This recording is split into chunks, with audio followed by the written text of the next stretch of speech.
The crew of the Ephemeral Chaos arrived at the Convocation of Princes, a massive gathering of the pirate fleets of the Lazar Seas, where their leaders meet under mutual truce. They plan to meet with the double-dealing Captain Miraldine Frostroot to negotiate a deal. While there, Luca and Thale did some cursory investigation of the floating market, a seafaring carnival grounds that hosts the convocation. They picked up some treats, including a necklace for Willow, who had confined themselves to the ship to avoid any complications with their old crew. Unbeknownst to Luca, the necklace was familiar to Willow. It was one they had bought years ago as a gift for their former captain, Prince Coulton Brightwind, the one that Willow betrayed and abandoned to avert a dangerous conflict with House Lyrander.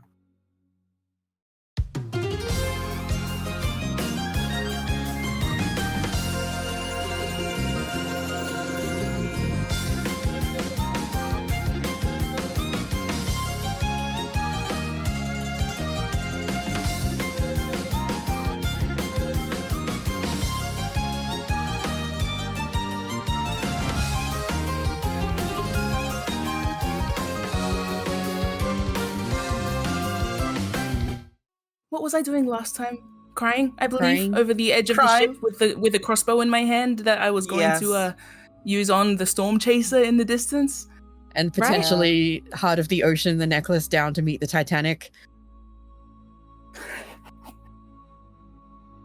But I didn't. I didn't do that. You didn't? I didn't. I got better. I didn't get better. Willow was like slung over the side of the ship. I think Varys is outside, but he's on the other end of the ship. He said he was going out for a smoko. I don't know if... I don't think Willow's like sobbing. It's not like loud. There is a sound. Willow's not like super sobbing out loud.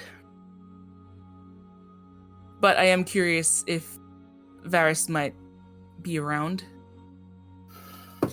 Sure, I'll give him a perception check.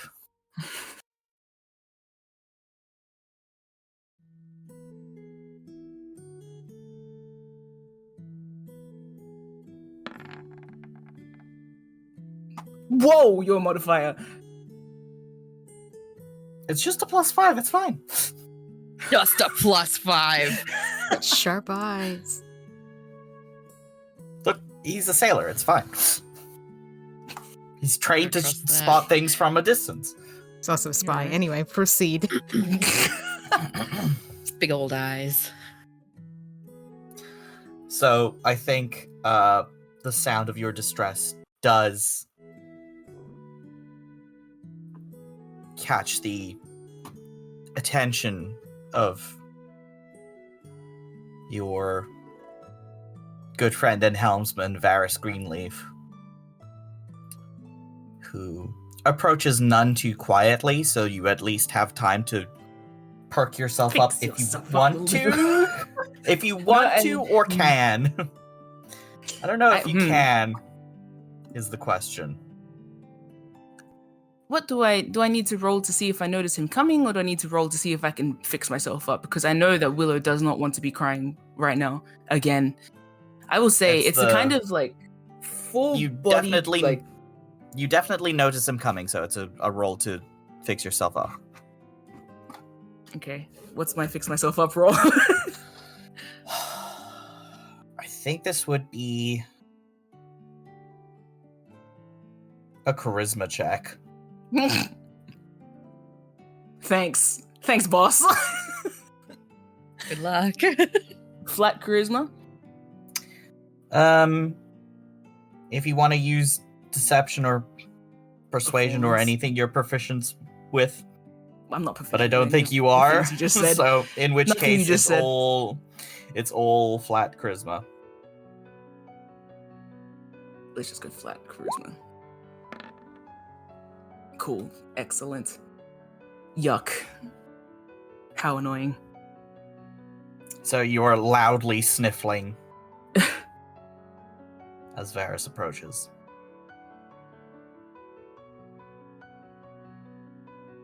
I imagine there's a loud, like, ugh, when they notice that Varys is there. They're not making any secret of the fact that they There's no hiding that they're crying, and now they have to deal with the fact that Varys is watching them cry. Again, it's embarrassing. It's not that he's watching. If he's witnessing. Yeah, that's a better word. Yeah.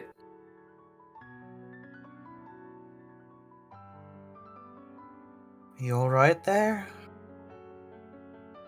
I think he sees like Willow.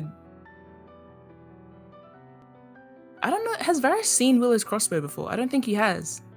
There hasn't been like a straightforward moment when Willow's used it. I think in this instance he will see it as they kind of like hoist themselves up over the side of the ship boat, and they're like kind of.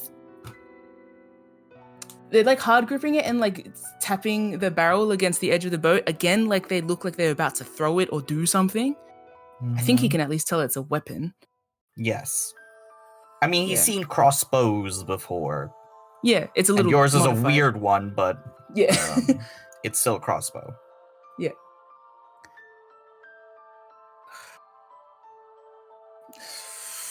Willow hasn't responded yet. They're just kind of standing up, and he can see that they. I feel like he can notice that they're in a bit of like a.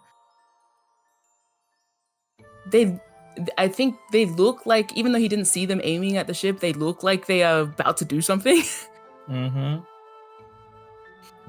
Willow is looking like a violence. Varys has cautiously approached. You know what? He's gonna do a little insight check.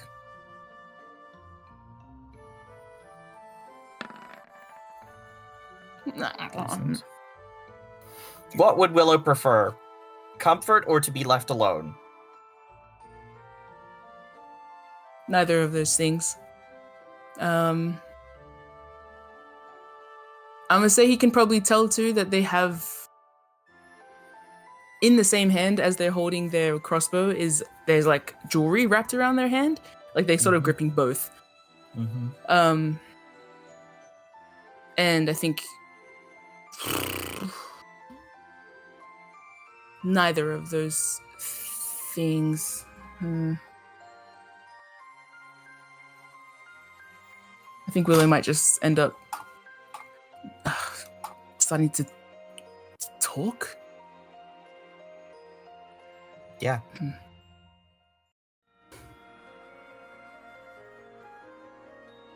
I think upon seeing that Varys is looking at them, like, wondering what to do, Willow's like, oh, this again. Don't worry about it. And sort of start, like, like, rubbing their sleeve across their face. They look kind of shitted off about it. Rather, you're going to worry about it. This is the exact thing you were talking about before. Yes. You don't have to explain if you don't want to. I can mind my own business for a bit. No, I do think I owe everyone an explanation, actually. I think Willow like wipes, like scrubs their face in that like angry, I'm tired of crying way with their hands. They pass Varys and give a look of like, how do I look? Like, do I look like I've been crying?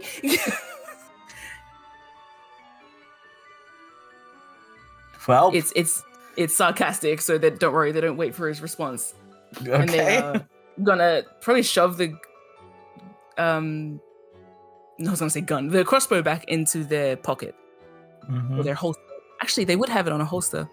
I think for now they're holding it in their pockets because they got their party pockets. So anyway, and they're going to appear at the door to the cabin. They've also indicated to Varys like he's to follow. He follows. Yep. I think Willow kind of like busts the door open. It kind of lands hard. And they'll say loudly, "Say, Luca, what was it that you asked earlier? When I said I had betrayed my crew, I believe you asked what I did to them. Did I explain myself very well?" Well, you said you stopped them from starting a small civil war. That seems lacking. That's lacking, right? Willow looks over their shoulder at Varys. Varys kind of It would be between a principality and a house, as I recall, which is not exactly something I would describe as small time. I mean, my explanation. You see, I seems I lack in how to articulate these things. And Seems to be a recurring issue. and has threaded together a theory of sorts, but no, you have not exactly explained it yourself in the most bluntest of terms. Right, yes. And you don't need to, if... No. It's dangerous not to articulate that which affects you. Such oversights can lead to actions that seem unreasonable or unhinged. So, I suppose I should tell you all in a little bit more detail, yes? I make like an insight check on Willow. Yeah, the tail's also giving you a bit I of a, don't like... think you need to, You in look the a bit sense manic. of Willow is manic right now, but they are talking, which is maybe the lesser of all evils Right. that they could be doing. Do you want to make us some tea, Luca? Yes, I do. Good idea, Thale. And afterwards, when you are ready, if you would join me, Willow's going to sort of beeline over to the stairs down to the workshop. You are free to stay back. I know it's been a long day for everybody. And then disappear downstairs. Theo looks at Luca. Okay. Luca looks at Thale. Theo Gives has him like a the smile. most. Theo has the most like polite, but something completely Yeah. chaotic is going down behind me in the background kind of smile. Something concerning is happening here. Yeah, but we're both Feel just like, this is fine. This is normal kind of smile at each other. You guys hear like the trot downstairs, the click of Willow's shoes, and then the slam of their workshop table being like opened up. And then the slam of it closing and the slam of the like elemental door room being like kicked open kind of sounds like there's just a lot of sound. Looks at Varys. Yeah. Varys says, I think the tea can wait. But I just said I would. Perhaps a rain check on that one. Did you say something to them? Just curious. Thale says, already making his way kind of towards the stairs. Just curious what we're walking into. If nothing, that's fine as well. idea. I'm gonna get water. Luca gets water. Excellent idea, Luca. I will meet you down there. He'll scurry his way down the stairs. And Yep. make sure Willow has not broken their neck on their own on their own workshop table. With trepidation, the rest of the crew heads down to follow Willow into the secret elemental engine room. Does Luca just have like a jug of water? And a stack of glasses, yes. I think you see Willow kind of pacing back and forth across the door of their room, like kind of pacing around the elemental. No, sorry. You see them just back-faced, staring directly at the elemental. My bad. No pacing, no movement. It's that kind of eerie, perfectly They're still. Blair Witching it. Oh God. Yeah, exactly. They're Blair Witching in the corner, and I think when you guys get close, it's kind of like when a statue suddenly moves and they look over their shoulder at you guys. I'm sure their glasses Blink. catch the light in a very, unnerving kind of way. They'll mention to Luca, Smiles with teeth. You forgot to boil the water. Yes, I think this would be sufficient for now. Mm-hmm. Well, then you're all here for the first lesson about this room. I think that's important. This, Willow walks out of the room and holds their arms out, is an elemental engine room. You, of course, understand the magnitude of this being here, so let this be your first lesson. In sabotage, if you can make it, you can break it. Please, come through, come through. Willow's going to open the door for you guys, open the workshop flippy table thingy. I keep forgetting what they're called. The things that are at, like, diners. Yeah. Yeah. Willow's gesturing to you Theo guys. comes through. Everyone else does too. Yep. Luca puts the cups and the jug down. Like this would be dangerous to have around. Just leave these here. So you guys are all hard cuts. You guys just Crowded. crowded in the room. The squeeze around this. Luca waves at the elemental dragon just shard. in case. What does the elemental look like right now, Z? Currently, yes. Currently, it is contained within the kyber crystal that it is bound to, and is sort of gently flowing around the various pipes and valves that make up the interior of the engine room that would provide that when engaged would hook up to the rest of the ship and allow it to be propelled forward. Nice, but it's idle now. Yes. A question to Zeke. For the sake of demonstration, should I ask someone to power it up, or should I just operate with it like this? You can operate with it like this. Okay, because it is still idly sending energy around the ship. Yes, it is constantly flowing. It's just within a closed circuit. Okay, and in the context of a water galleon or an elemental galleon that is based on the water, the water elemental isn't necessarily keeping it afloat. The structure of the boat is, obviously. Yes. But that's different with air. That's just me Yes. confirming the law. Anyway, so Willow's going to start gesturing, mainly to Varys, because he is the one that has been brought on as their, new apprentice by High Prince Rhaegar, kind of. The new student, rather. And they're going to say, so, if the elemental powers a ship the way the heart pumps blood around the body, you can begin to understand how we, as innovators in our field, can begin to tamper with it, yes? I suppose so. You can indeed imagine all of these as, say, veins around the ship. Willow's going to sort of gesture to one of the pipes that emanate out from the actual dragon shard contraption. And I think they're going to go up to one that everyone can clearly see. And how do they do this? They're going to, I think, use their armor glove for now. And it's clearly not just physical pressure. They're applying some kind of like magical pressure. Or is this something that they would have to tinker themselves? Do you want to make a tinkering check? Sure. It's not very difficult. Also, I'm going to note at this point, Theo has turned back into N. Oh. So when you turn back around, N's standing there instead of Theo, just as a side note. Yep, Nice. easy. You can do whatever you want with this whole engine for Awesome. this explanation. Excellent. Well, then, actually, I'm going to say, so you know the pen that Willow used to draw onto Luca's sword to use their spell? I think they're going to write a little rune sort of over the pipe casing of one of these pieces. And then, like, when they tap it, it's going to start glowing, and then you're going to start noticing the flow stops at this part.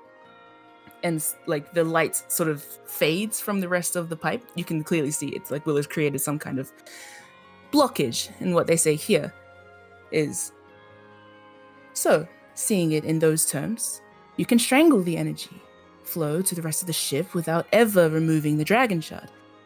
You can tip the balance, and of course, in a water-based vessel, the boat itself is built to stay afloat anyway. But in an airship, and then Willow sort of like, you see they put their hand flat and then they begin to tip it downwards. Gravity takes over.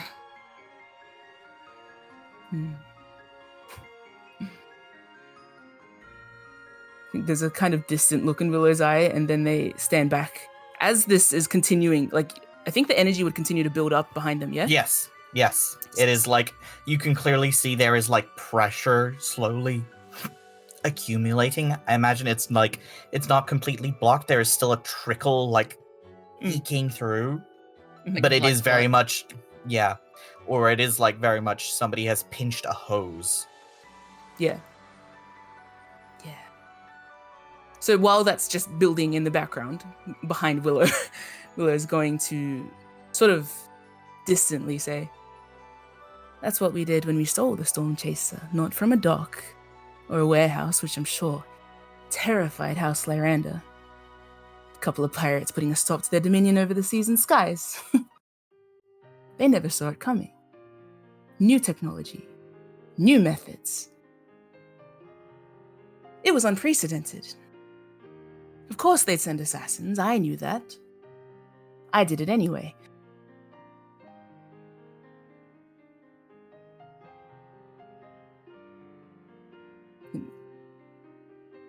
I think Willow now begins to sort of pace as the lesson seems interrupted by their own reminiscing. Sort of just kind of looking upward at nothing. The traitor was inevitable. Of course it was some dragon-marked excoriate weaseling his way into the inner circle. I could tell you all about how Lyranda kicked him out and how that would justify his desperate attempt to seek their favor by killing the Prince of the Wind Whisperers, but I never bloody liked him anyway. So I'll spare you the details. Long story short, he chose the coward's favorite. Poison. And he almost succeeded. But he didn't. I made sure of that. I delivered him to the brig myself. And I think now Willow's kind of tuned back in with you guys. Or at least, no, tuned back in to look at the building pressure on the boat, on the elemental. How's it doing?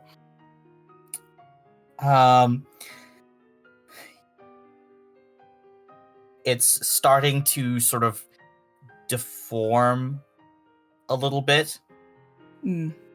Starting to swell. Yeah. Nice. Great. I think Willow's just watching it.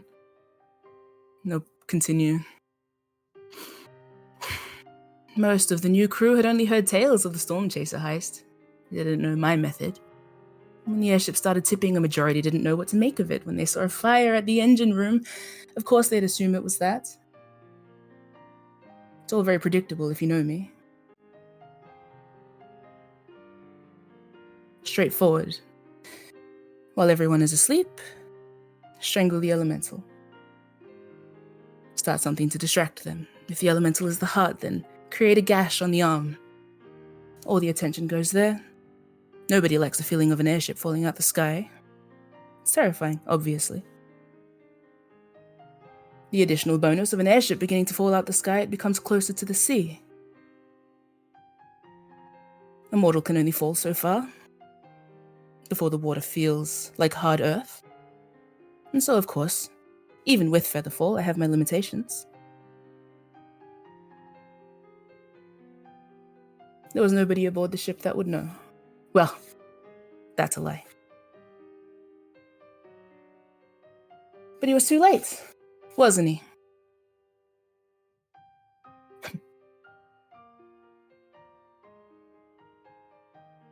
I think Willow's still just kind of watching the swell of the elemental engine.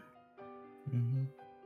It's getting dangerous. At this point, it's going to start rupturing the casing soon. I think Willow kind of hollowly looks over their shoulder, like distantly again, looks over their shoulder towards N.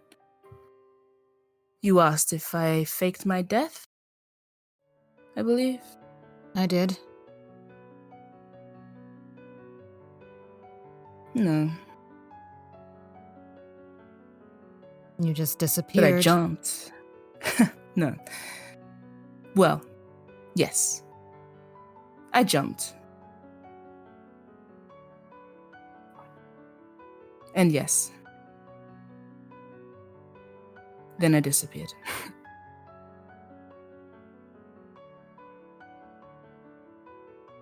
And you said that they would recognize your handiwork. Does that extend to the sabotage? We're sure they know. I mean, obviously, it's a very easy conclusion to come to, but I'm just curious how many people absolutely can be 100% sure it was you who sabotaged the ship. They'd know because he would have told them. Someone saw you do it? Coulton knew I did it. How?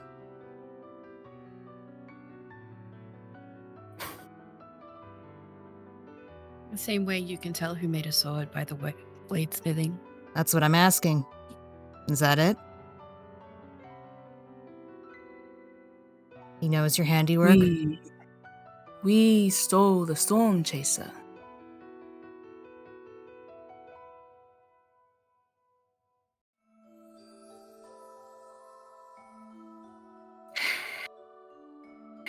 But at that stage, like saying that, the almost aggressive kind of just like tap of the back of their hand, they swipe away the rune and release You're the only the one who valve on could? So they're still looking at the water. The water suddenly like gouts forward, and you can hear a sort of knocking in the pipes as the pressure suddenly released creates like this chaotic feedback, and there's a little bit of a lurch in the room.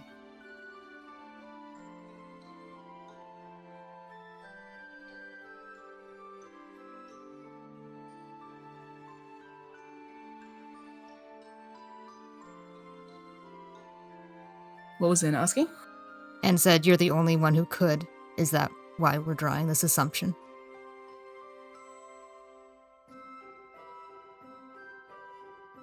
I think Willow, they're still looking at the pipe. The rest of the crew got distracted. He did not. What other conclusion to come to from the person fleeing from the site of the sabotage? Yeah. That's what I figured. All right. Oh, good to know the whole story. Thank you.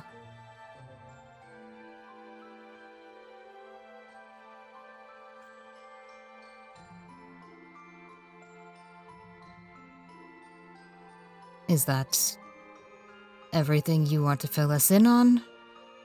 So this was the first lesson. I don't know if that extends to all of us or just the student here, and gestures to Varys.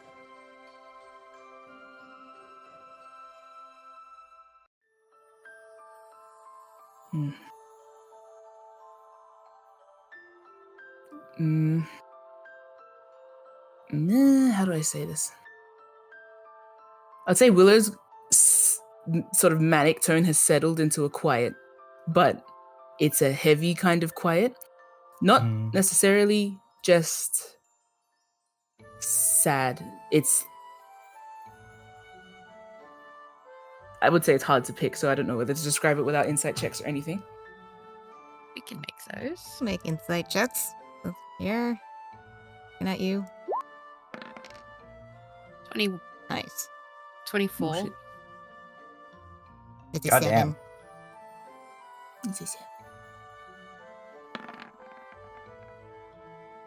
Varys got a 16. Mm-hmm. I think it's kind of clear to at least Varys and Luca that Willow's big energy has boiled down, but that doesn't mean it's gone. It's just kind of like, it's like Simmering, crammed into a space. Like that's kind of, as opposed to the sort of loudness before, it's very much like contained in. Mm-hmm. They've put a lid on it. Yeah, Willow is a pressure cooker right now. Yeah, that's the one. And what flavor is cooking? There's anger in it, and I think that's the main thing that stands out from usual. Anger at what? I got a 24, so I feel like I'm entitled to a lot of information. You're not a mind reader. I would say but the I am entire a heart situation. reader. Yeah, this situation is deeply, deeply unfair to Willow. Mm.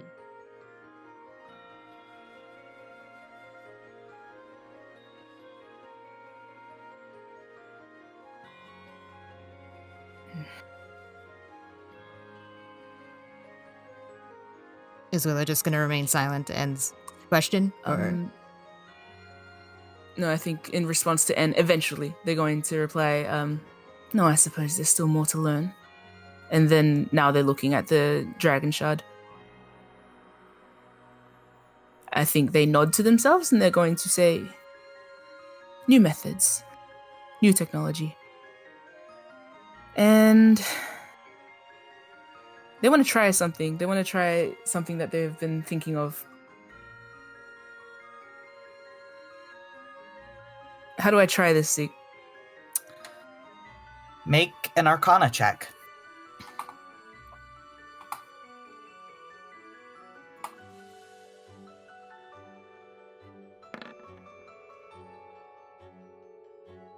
Okay. You just go for it. Okay. You place your hands directly on the kyber crystal. Bare fingers. And start pumping spell energy into it. Is that dangerous? God? It is. It is. You make an Arcana check. Doesn't N know this? N learned earlier that you can power this with spell slots. Mm-hmm. So N kind of knows this, I think, because they chatted with the elemental a long time ago. Are we leaving? Willow, as you put your hands on this, you let the sort of magical energy that you have within you flow. It flows so fast. It's not you pushing it, it's the elemental pulling spell energy from you. Water down a drain. Is Willow hurting themselves? You are drained of all your spell slots within seconds. N looks confused but not concerned, but they also, like, if Luca looks to N, they're watching Willow, like, they understand what's happening and they seem confused by it, but not, like, worried for Willow's life. I'll say that. Do you want to do anything while you're doing this? I think so. Willow had 3 level 1 spells and 2 level 2 spells. Yes. I think between each one, and they'll use so the first pulses, I imagine them sort of diminishing in pulses. I also can imagine Willow doing it with their gloves on, because their gloves are distinctly made as conduits for magic. So Fair enough. Yeah. Yeah. So, and you can see, I think, as they're doing it, it resonates through all of the gold pieces of their outfit. So again, clearly that same gold that is like mapping out almost similarly to the way that the pipes in the elemental engine map out wood from the engine itself. You can see that same pattern reflected in how it moves through Willow, how the pulses and the energy shifts through all of Willow's armor, basically, which is integrated into their clothes, etc. I think... Can they talk while doing this? Yes. It's tiring, but not painful, let's say. Not yet, at least. Before they touch the dragon shard, they're going to tell the others to observe, so you don't have to leave.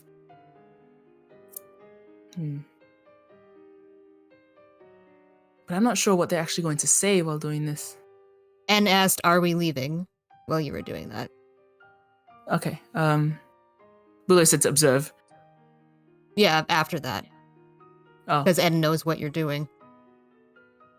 Okay. I think Willow might say, "No, I suppose this is an important lesson too." Pulse. That we can use our magical energy to power the elemental?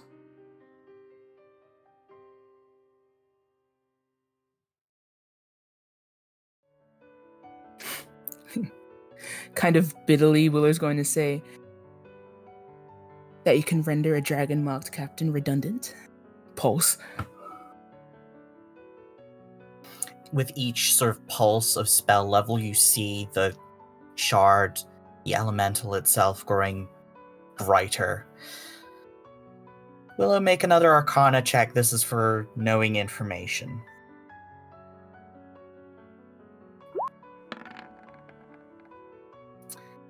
When you first encountered this elemental within the wreckage of the Good Fortune, it had been much diminished by time and neglect.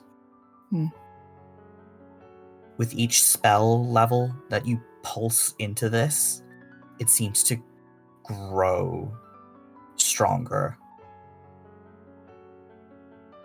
It seems to regain some of the lost power.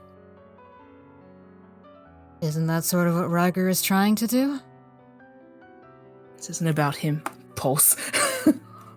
What is it about that? Maybe it is.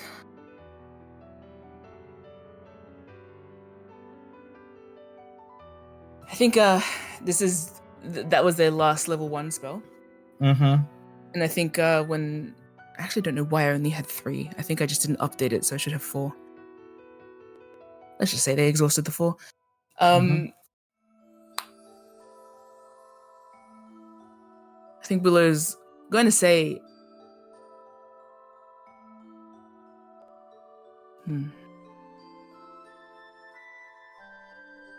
What is it that gives Lyranda the right?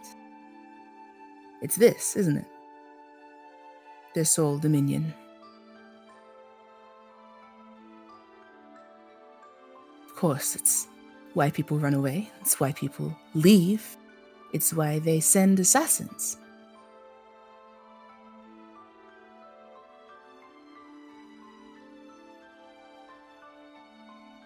I think a louder pulse this time. Mm-hmm. I can imagine the way it like kind of shockwaves out, especially through the pipes again. Like it's a brighter pulse of that neon blue color. There's another knocking. The current has grown stronger. Everybody can see it. The water elemental is growing more powerful. Willow, I think, looks to Varys now. Willow's kind of referred back to questions that everyone has asked. And I think Varys said earlier, or Willow will say, you asked about regrets.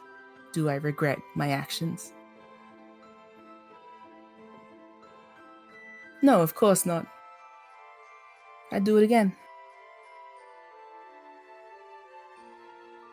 I think they're sort of like a... You guys can't see their eyes. Of course you can't. Ugh. Unless... No, you can't.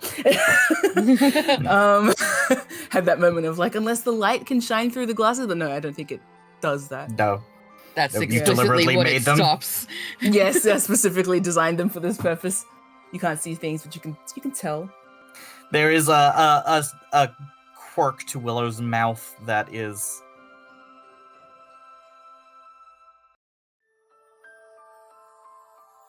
indicative of emotion. Yeah. I think Willow will say, if I think about it, I could try to find solace in the idea of, let's say, finding the traitor before it was too late, but ultimately that doesn't diminish the core problem that Lyranda would have sent assassins anyway. Perhaps it is more ideal that the assassin was a traitor within the group, within the midst, so that I could catch him myself. Perhaps the thing I did wrong was that I didn't dispatch him myself before Coulton got to him and could make the whole song and dance about war and use his corpse at the Windwrights Guild to wage war on his own father and family. Perhaps my mistake was then not killing the traitor sooner, and maybe I'll make that mistake again and again. But ultimately, if we could just do this, and I think the last pulse kind of comes through Willow, then there wouldn't have been a problem to begin with, would there? As you say that, one more pulse gets drained from you. The last of your spell energy completely exhausted. You have to pull your hand away now out of pain as the elemental soaks up everything that you have left, everything that you were able to give. You receive 1 point of exhaustion. Oh, Willow. And are drained Classic. of spell slots completely. I think Willow like clicks their tongue a bit at the feeling of like the exhaustion setting in. They were kind of hoping to avoid that, but like whatever. They also kind of, this is the answer to them being like, you know, N has the option of exploding. Luca has the option of swinging his sword. There's nothing in me that has that like, you know, exerting full magical energy, but this is it, I think. So it's not entirely not what they were expecting, but it is annoying in its own way to be fallible. Monopolies and dominions rarely end well.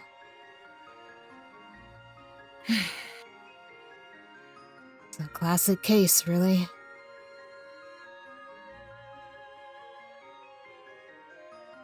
Oh, if it wasn't the assassin, it probably would have been something else out of your control that set him off. All things considered. That's what that is what they were just saying. So they're like, yep.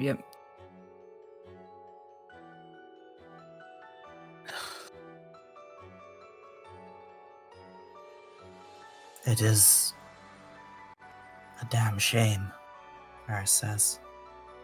I'm sorry it played out like that.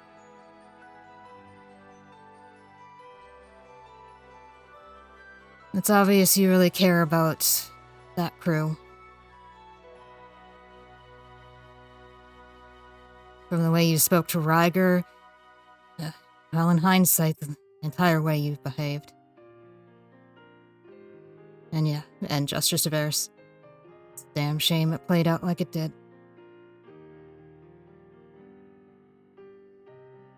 I think sort of like tired, they were like kind of keeled over just for a bit to catch their breath. And then they'll sort of stand upright and be like, maybe it was fate. A shitty fate. It is. And I think at that, Willow lifts their hand, which still has the necklace wound around it, by the way. I think like it's kind of wound around their wrist and held like across their thumb. Like, you know, when you kind of drape like a necklace around your part of your fingers. It survived the pulsing of the elemental, yeah? Yes. I think Willow will say, that's a funny thing, huh? We have the prophecy leading us across this continent. But fate still finds a way to piss me off. And Willow gestures to the necklace. This is his. By the way. And looks at Luca. Luca is stony-faced. His... and looks at Varys for a minute, like, double check, that's not the pronoun you were looking for here. And looks back to Holton? Willow gives you guys like a... It's a smile, I guess. And nods. You know, for the kind of guy he is, I wouldn't expect him to lose a necklace so easily to someone like that. But, yeah, fate is pretty funny, isn't it?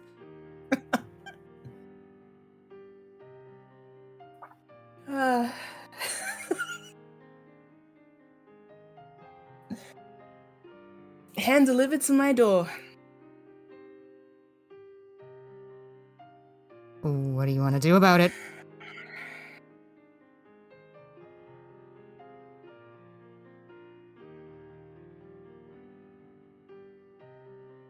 Willow gives a face like this. They're thinking, like, haven't decided yet. But in case it wasn't completely evident,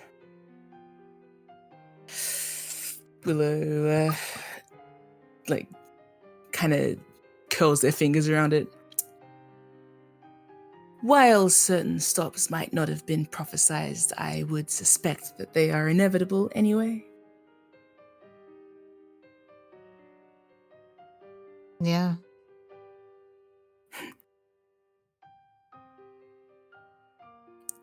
Tends to be the case with life. Ephemeral chaos and all that Something like that.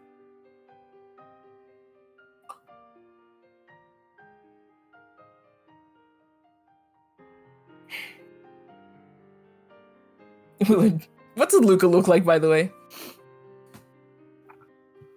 Neutral? Inside check. With disadvantage? Oh, God. Yep.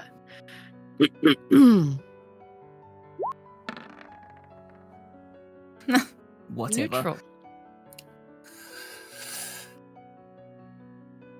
I think Willow's just gonna say, I mean, clearly I like it, by the way. I bought it myself. Luca nods a little bit. So, and he's doing a little hand gesture that kind of indicates they're thinking to themselves, oh, you bought it, but it's his, so that leads one to believe. They're just kind of doing that with their hands. I think Willow kind of like slumps out of the room and says, in passing, Slag probably lost it while you were sleeping around, and then just like marches out of the room. And like winces and like grits their teeth like, oh God. That's even worse.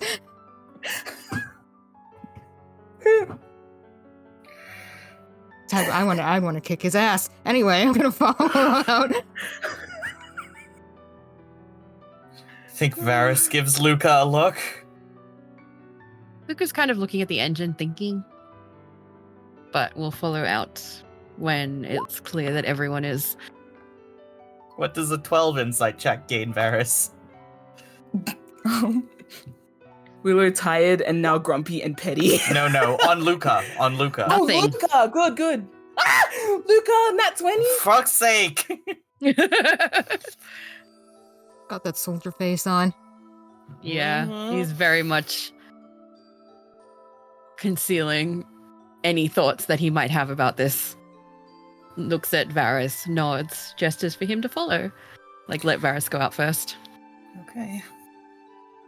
Varys leaves, following Willow. I think, as Willow kind of leaves the workshop area,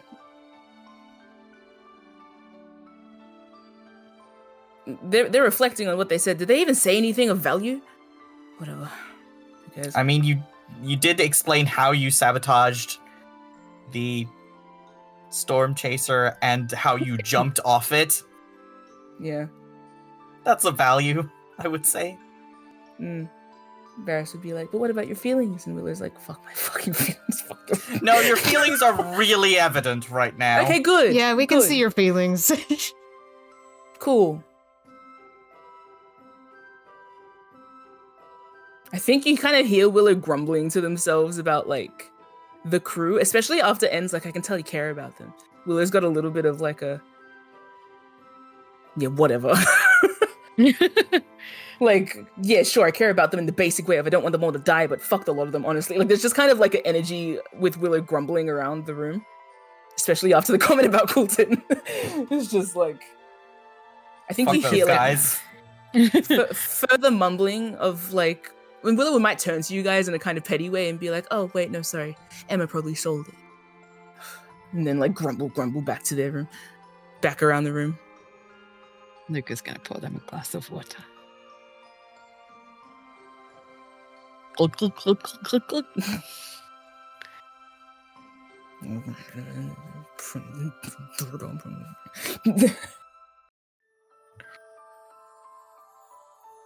I think Willow does drink it in passing and then just kind of keeps pacing around the room looking at the necklace until eventually they settle on the couch glaring at it. Would you like me to take that away? Want to smash it with a hammer?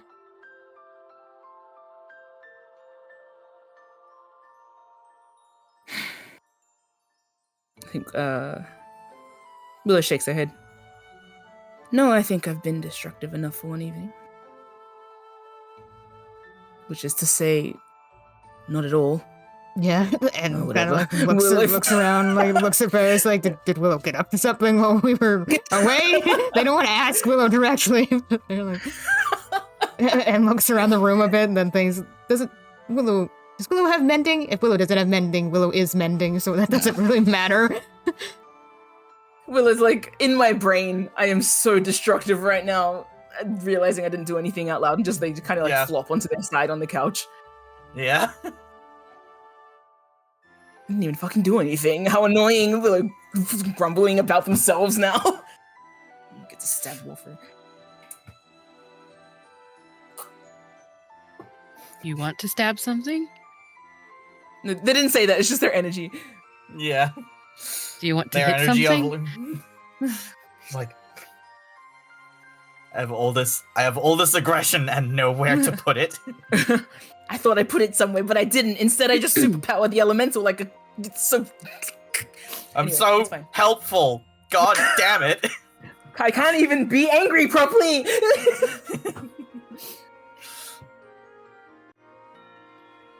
Grumble, grumble. Bastard makes a storm everyone has to weather for 5 freaking years, and I just have to sit here and. What did Luca ask? Do you want to hit something? I don't have any energy left, but thank you. Have any plates you don't want? I was No. going to use my steed because I could bring I that want to back. hit your steed. Yeah, Willow's the only one who's friends with it. It doesn't have consciousness. Neither does Hishdog, but you don't hit that, do you? That's different. I think, Varys chimes in,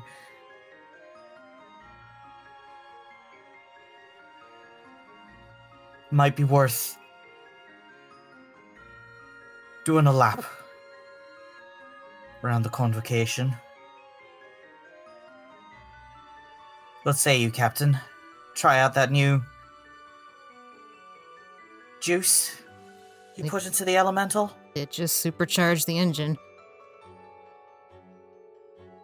A thought. Is it wise? You're just doing a lap around the parking lot. But with my Fast and Furious engine activated, or Well, yeah, nitrous. But I've considered it, but I'm like, it feels. Maybe we go out, do a lap, come back? Question: how long does this charge keep? permanent.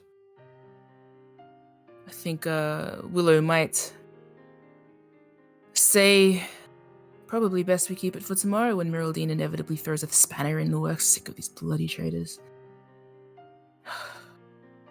But hey, chase your bliss. I wouldn't oppose. Willow just kind of flops on the couch. They're sulking now. For you, it's not for us. Even worse. Ugh. Willow hears themselves being a sook and they're like, okay, shut up now, honestly. Very well, Captain.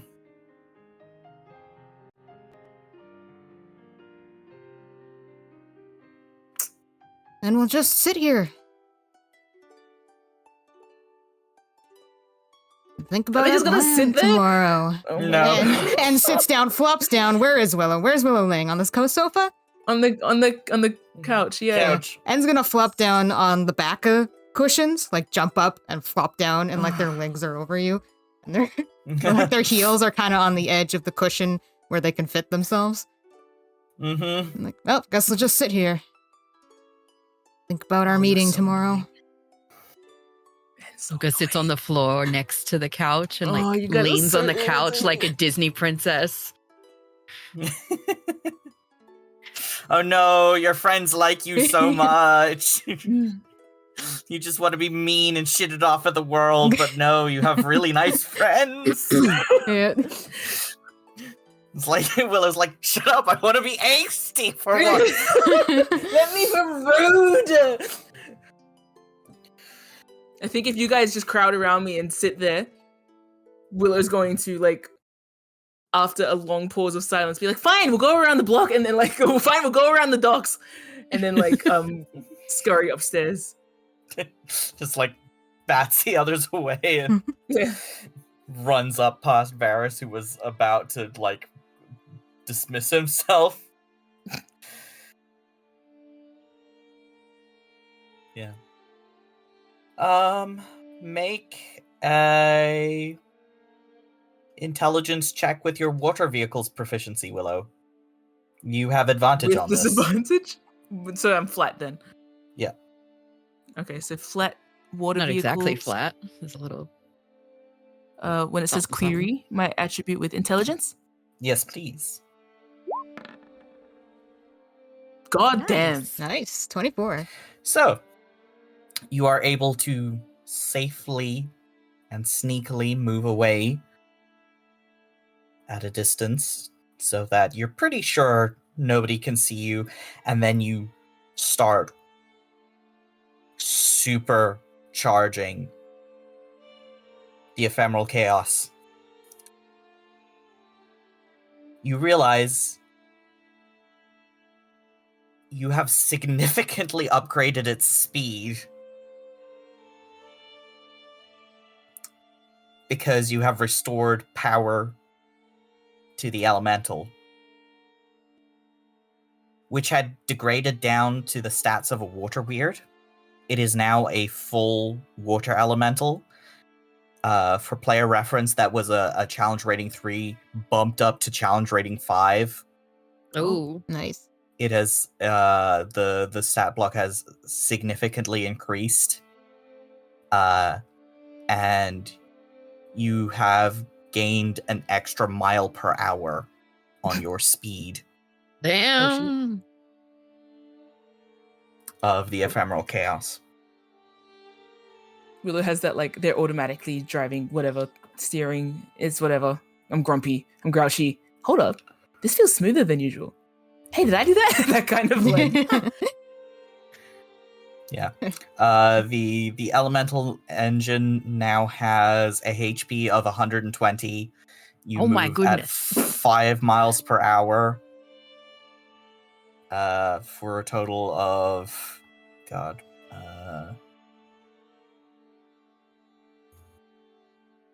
need to do math real quick.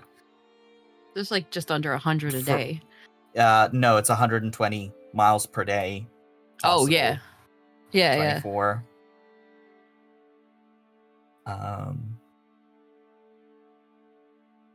Yep. Shit. Wow. Not bad. I think... Hey, if Willow's feeling bold, why not go for a lap? Why not pass under the storm chaser briefly? Give you guys a closer look. It's not like they'd be watching. Their enemies are all in the sky as well. Nah, they got some fuckers in the sea. Dire sharks are here too. They liaise with Lyranda. Principalities, But I'm just everyone's doing- got some fuckers in the sea. Okay. Make a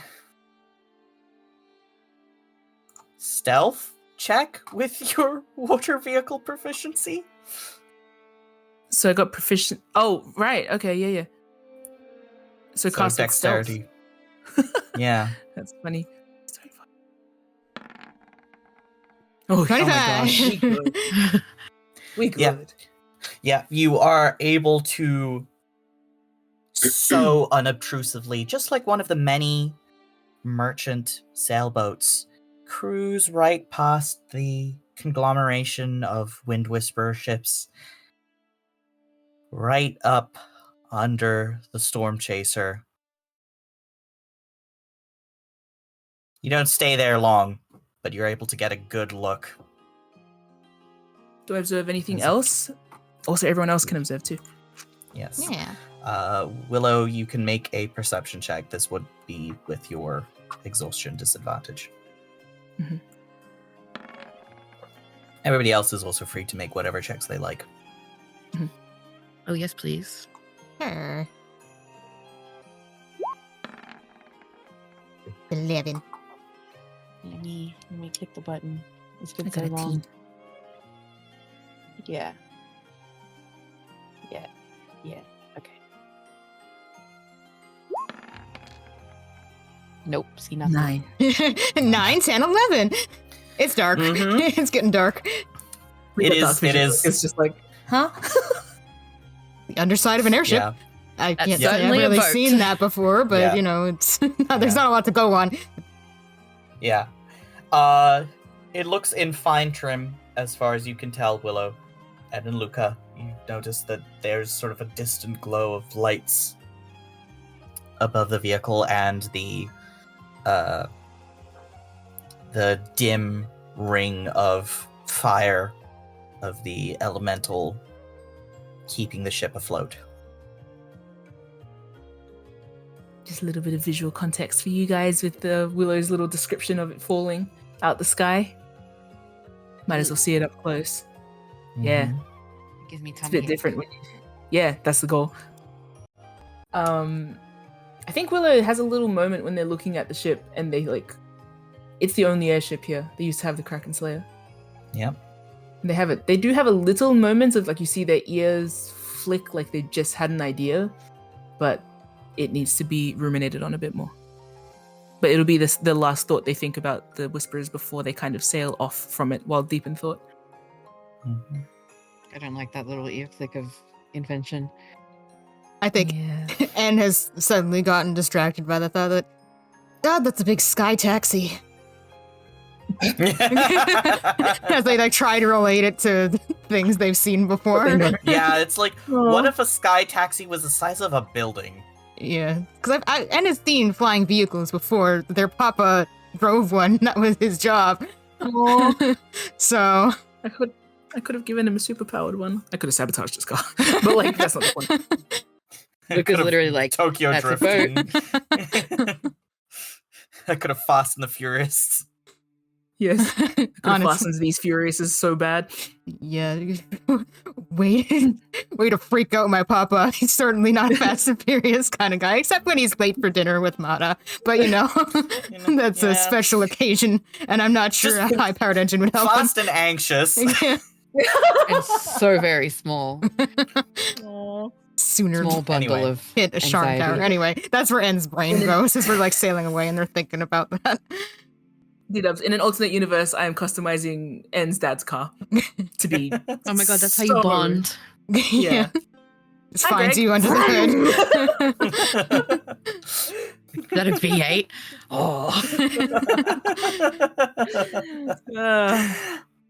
Okay. What's Varys doing? Just as an aside. Helping keep the sails and everything in trim to Mhm. disguise the fact that you are not exactly sailing under the power of wind alone. Everyone had a good old look at the. I'll also be curious what other ships are here because I do recognize some of them, I'm sure, but Yep. that can be for later.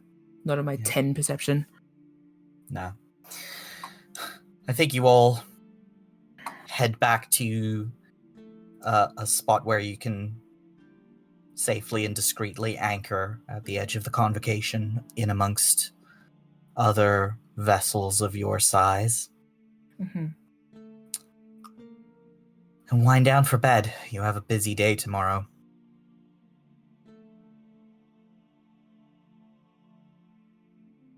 Ask Willow a question. Sure. Might be while we are settling in. If I may, he wouldn't listen to your reason.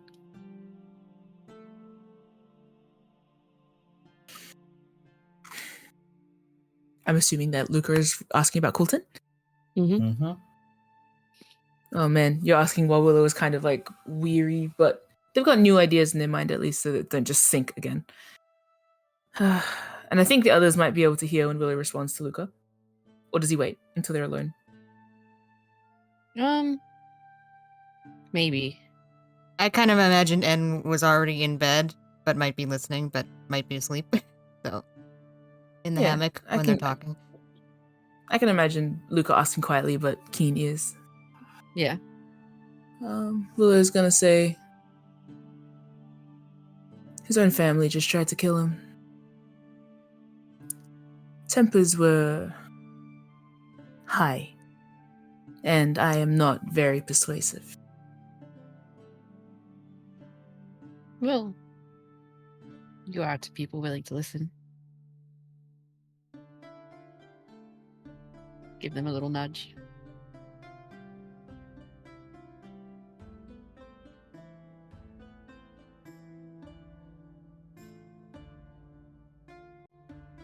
Willow says nothing, but gives Luca a nod. And it's a nod towards Luca and like the other two as well, and says, "Thank you for listening." And then was gonna head to bed. Sure.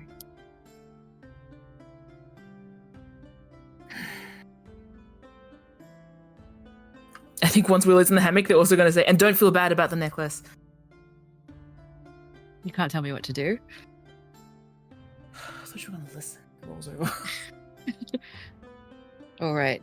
You're so persuasive.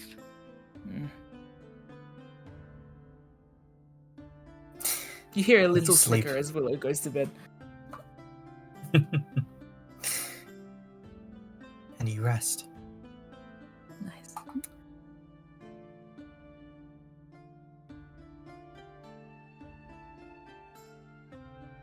We're having breakfast, ladies and gentlemen. I'm waiting. I'm just in case Zeka's like, and we rest.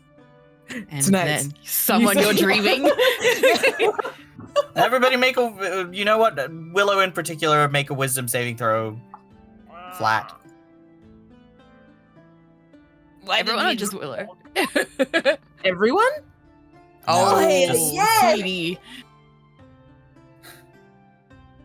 You know that thing that you've been avoiding thinking about because it deeply traumatized you relatively recently?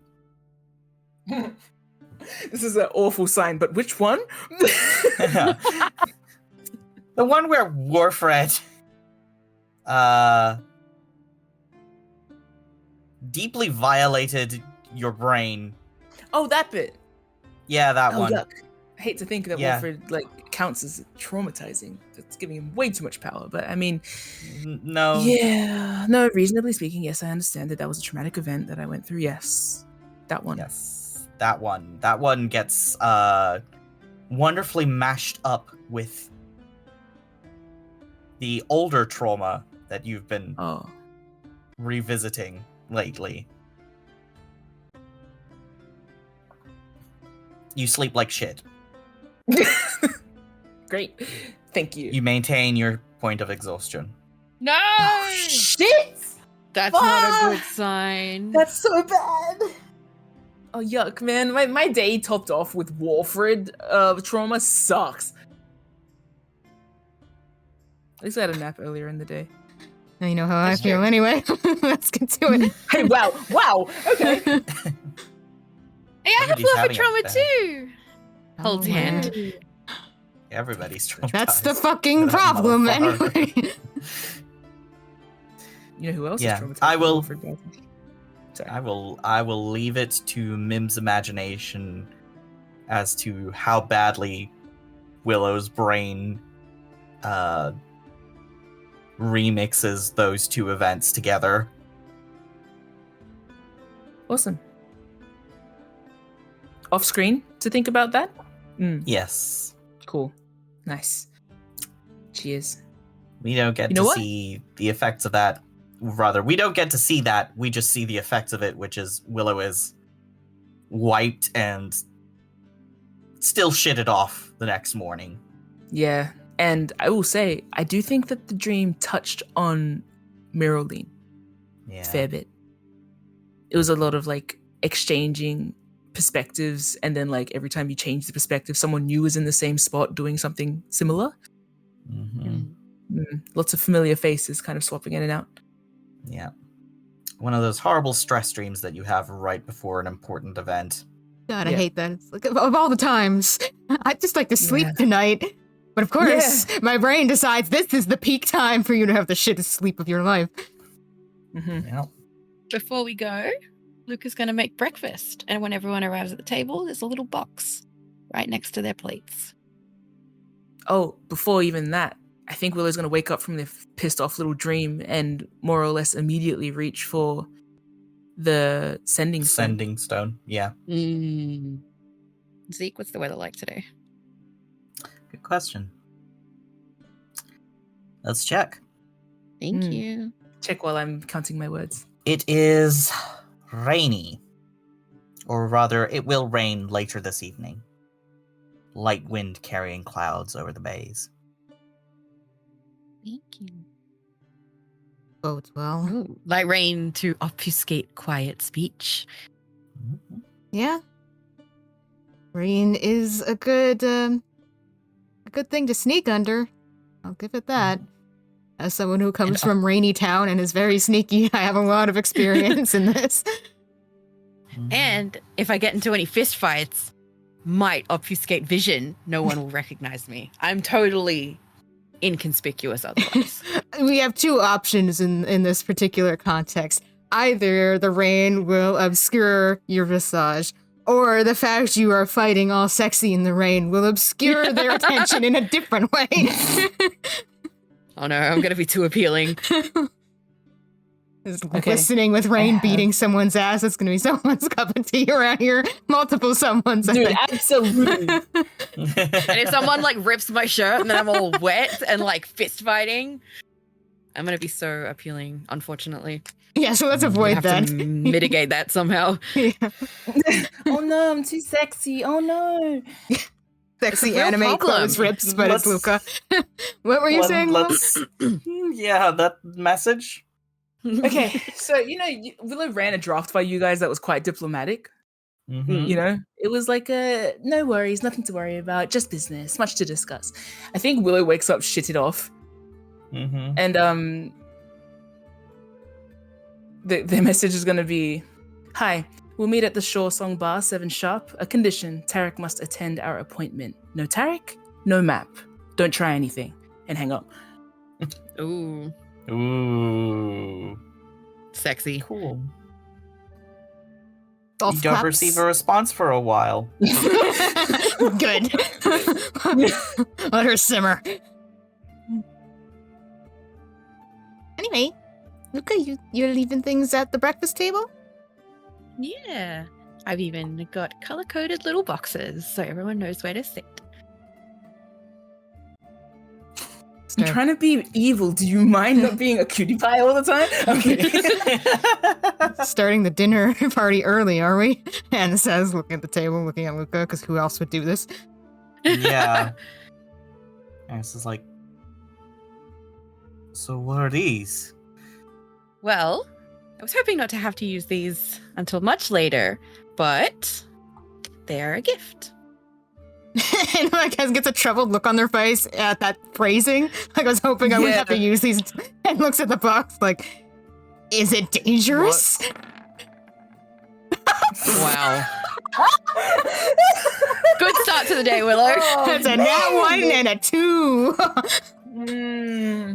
I think the Nat 1 insight is you do not have the brain or patience to deal with Luca's. And is gonna do the tried and true thing and pick up the box and like give it a little shake near their ear. How big is the box compared to N specifically? It is quite small. You can like hold it in your couple fingers. Oh. Does it rattle? No. Depending on how hard you shake it. It's not gonna shake it so hard it's gonna explode. Now that they've decided that's a concern that they must have with this parcel. Anne has a little white box, Willow has a little red box, and Varys has a little blue box. Is there a time or a sequence with which we should open these? No, they're all the same, so you can open them together. And looks at Willow and Varys, Willow and Varys.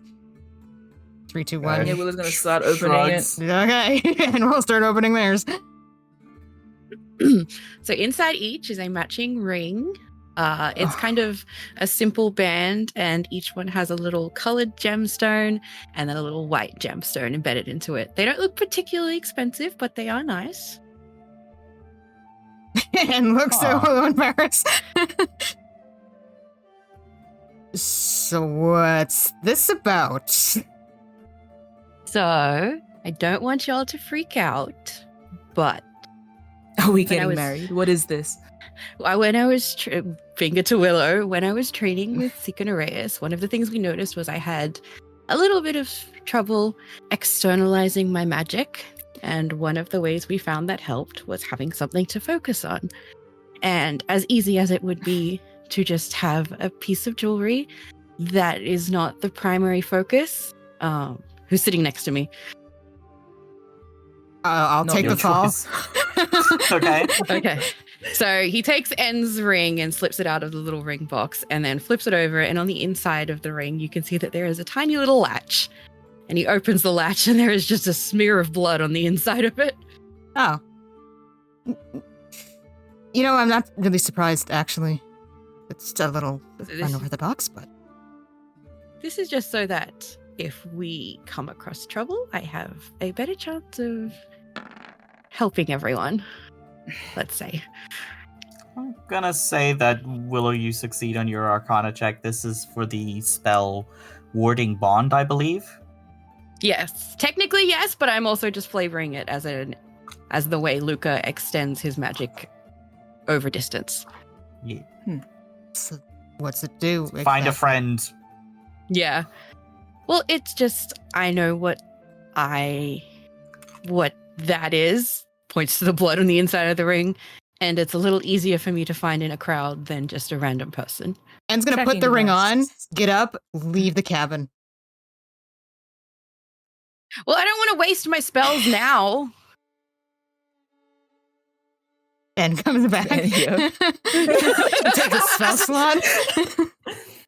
Well, It takes spell For energy. example, if I use healing magic, it helps me focus the healing magic on this spot. Target focus. And why a ring? It was the most discreet object I could think of.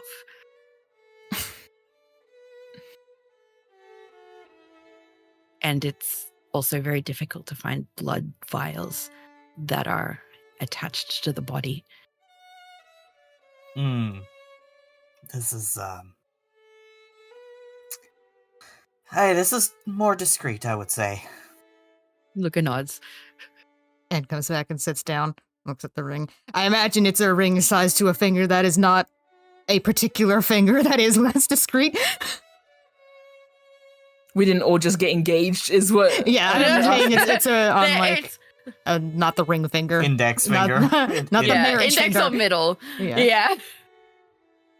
Ends is like a really pale silver with a purple gemstone.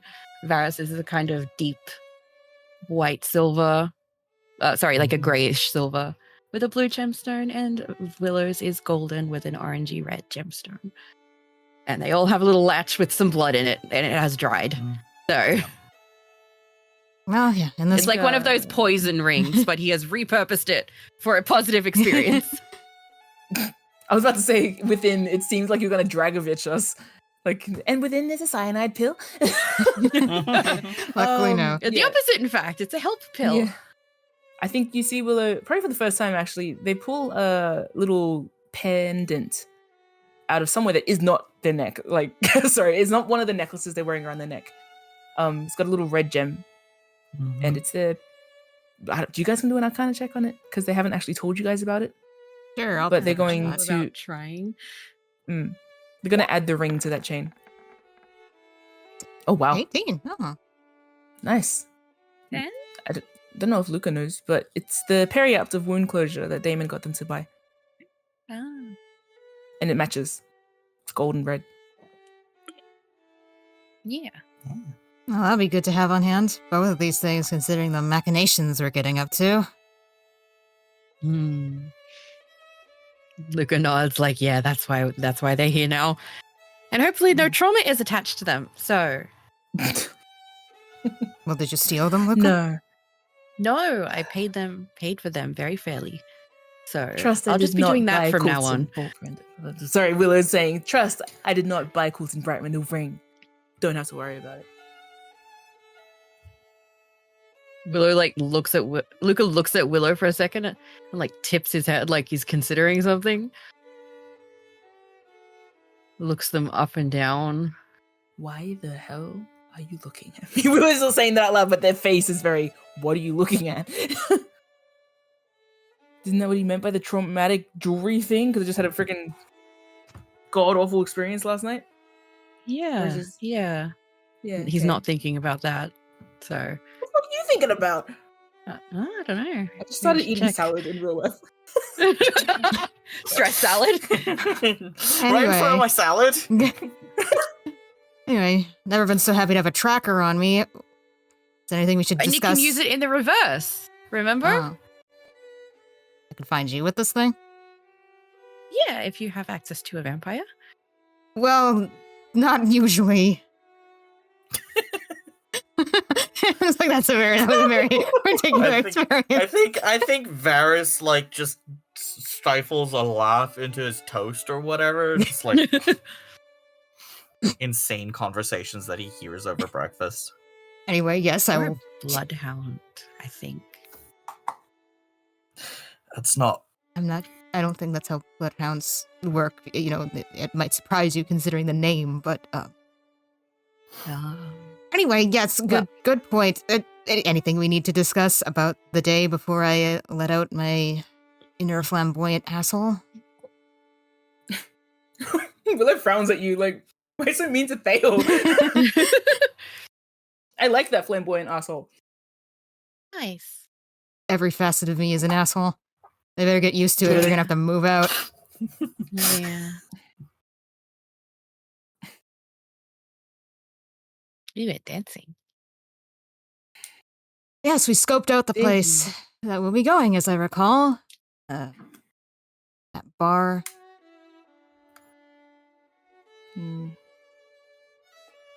I assume we haven't heard back from Miraldine regarding... Not yet. Oh. No. My message to her may have been a little abrasive. Well, she either shows up or she doesn't.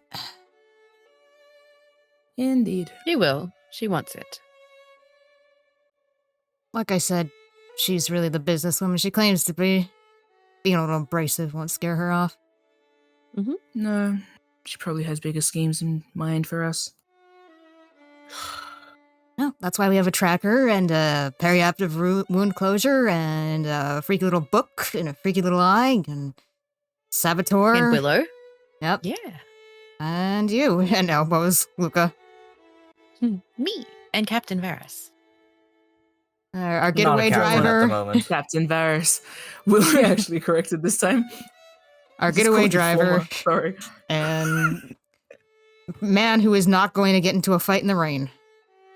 Who's that? I don't know. You figure it out. It's process of elimination. I believe in you. That must be Varys, since I'm a captain. You are getaway driver? Different captain. Okay. So, anything else you guys want to do during the day? I think at some point Luca will go out into the market and just like quote unquote pass by his steed to gather whatever information it had gathered over the past 24 hours. Oh, yes. So, I can tell you those things. So he'll kind of just like walk past it in the street and casually run his hand along its fur as it passes. And that like exchanges the information. But there is no like obvious like connection between the two. Yeah. Make a deception check.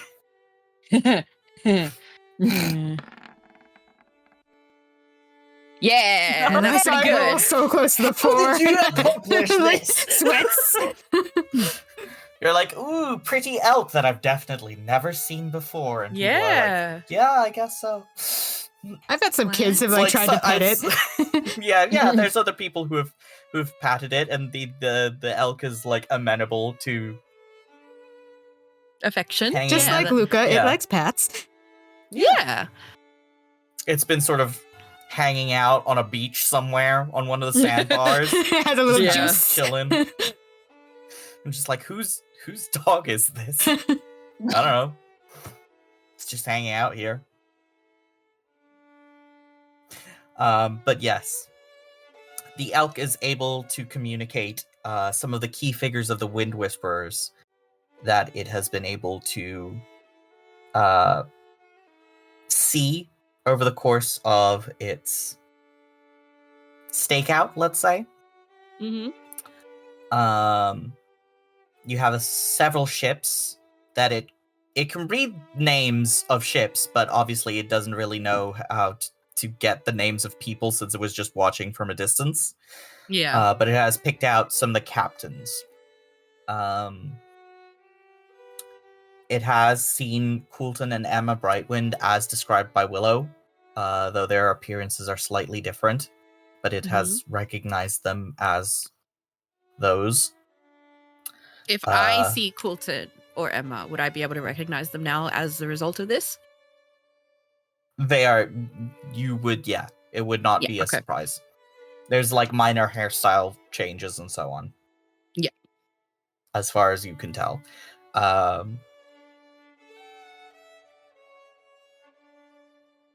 Or like you recall the sort of the elk is not able to give you like photographic descriptions of this. It's just sort of I saw them. You have a vague idea of what they look like. Today. You saw a male human mage with a wild black beard who appears to be captain of the elemental galleon, the Typhoon. Pair of half-elf twin women with marks of detection, who are captains of the Zephyr. Sort of icy-looking non-binary elf with a halberd, which is captain of the Blue Buster. A mottled white shifter man with ermine-like features, captain of the Shearwater. And a wild-looking half-elf woman with a half-shaved head, mark of the storm on the shaved side, captain of the Thunderbolt. Okay. Cool. So, I know who to avoid even more so. Yep. Do not engage with any of these people. For those who are not aware, Zeke and I have kind of decided in D&D the steeds tend to be a little more sentient, and they can even communicate in some respect. They can like speak a language. I have disregarded that because I find that a little bit strange, at least in the context of Luca. So for Luca, it is literally just magic solidified and an extension of his own senses rather than this thing that he can control, kind of. That's cool. So you're not like finding a magic unicorn and speaking to it. You're like Pegasus from Sailor Moon. Yeah. I loved Pegasus. I want Pegasus. The fact that they don't exist pisses me off. Right? Yeah. But yeah, that works sometimes. But in this instance, I wanted something more like visceral, not so much material.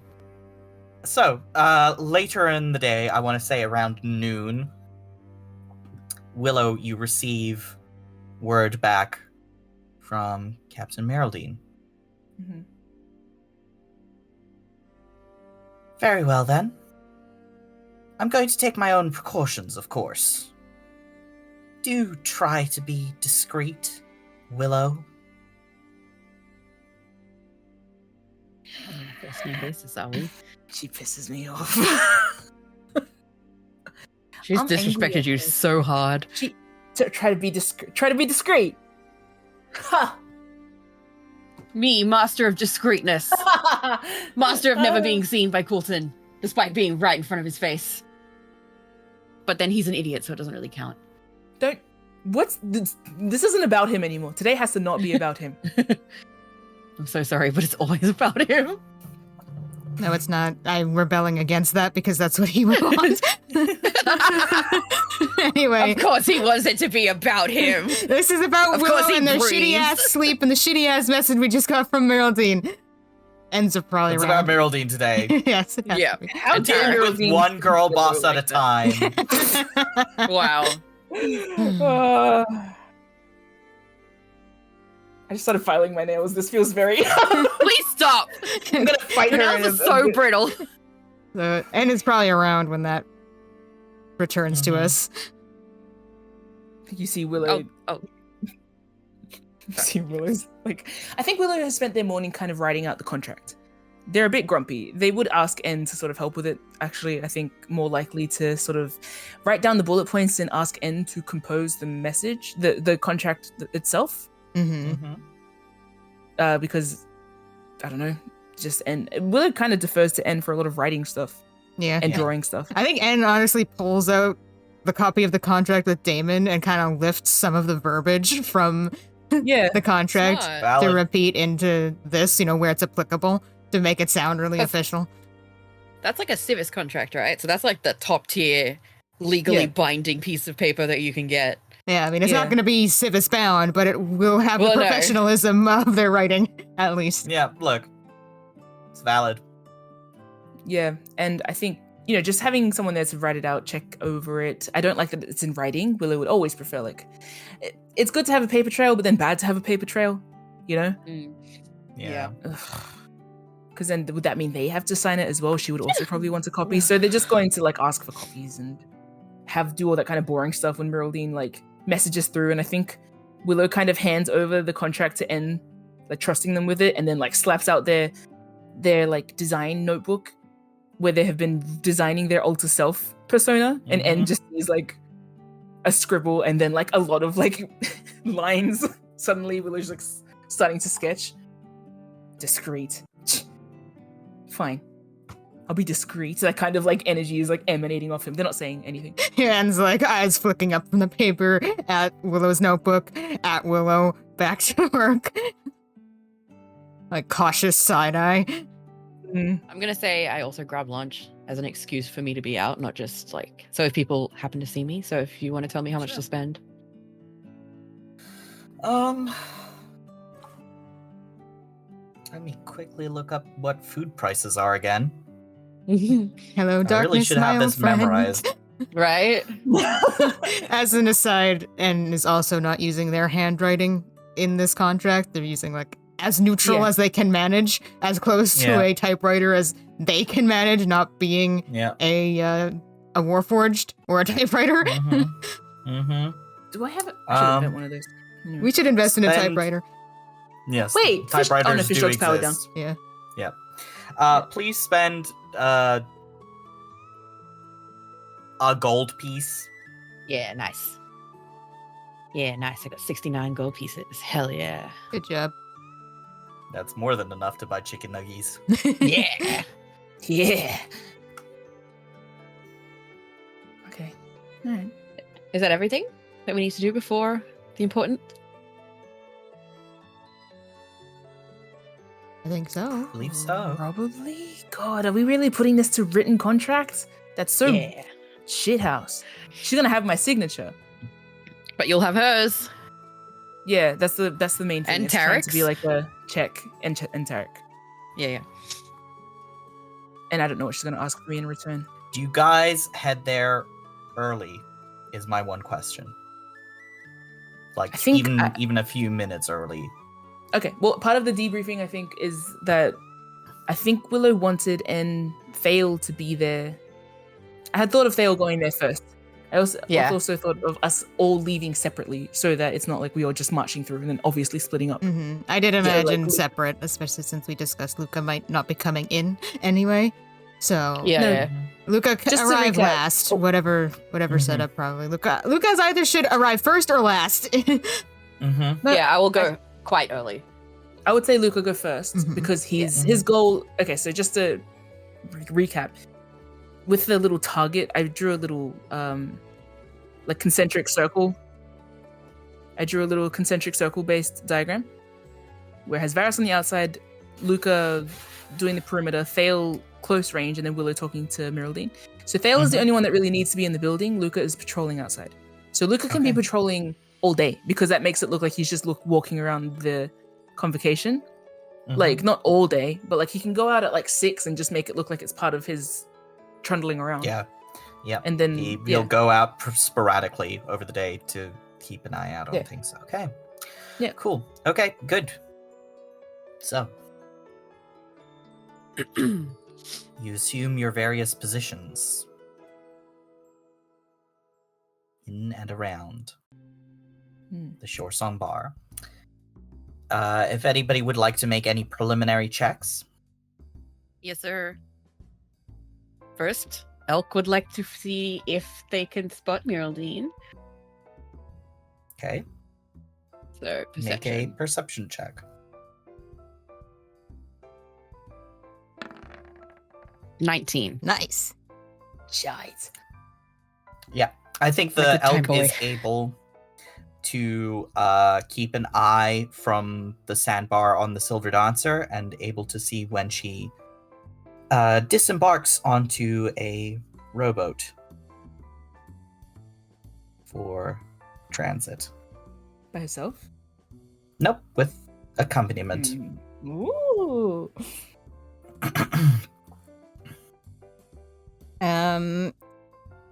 Since Thale arrives at the Shore Song Bar a little bit early, I think he's probably using Far Scribe with Luca to try and kind of coordinate when he can expect Miraldine to show up. Mm-hmm. He's going to do a preliminary kind of check of the Shore Song Bar just with his normal mortal senses first, just to kind of get a sense of who's here, what's the vibe, that kind of thing. When Miraldine is closer, he might excuse himself to the bathroom for a moment to powder his nose. Do you want to make a general check and then a Yes. specific check? Yeah. Perception. Yes. Perception. 15. Not bad. So.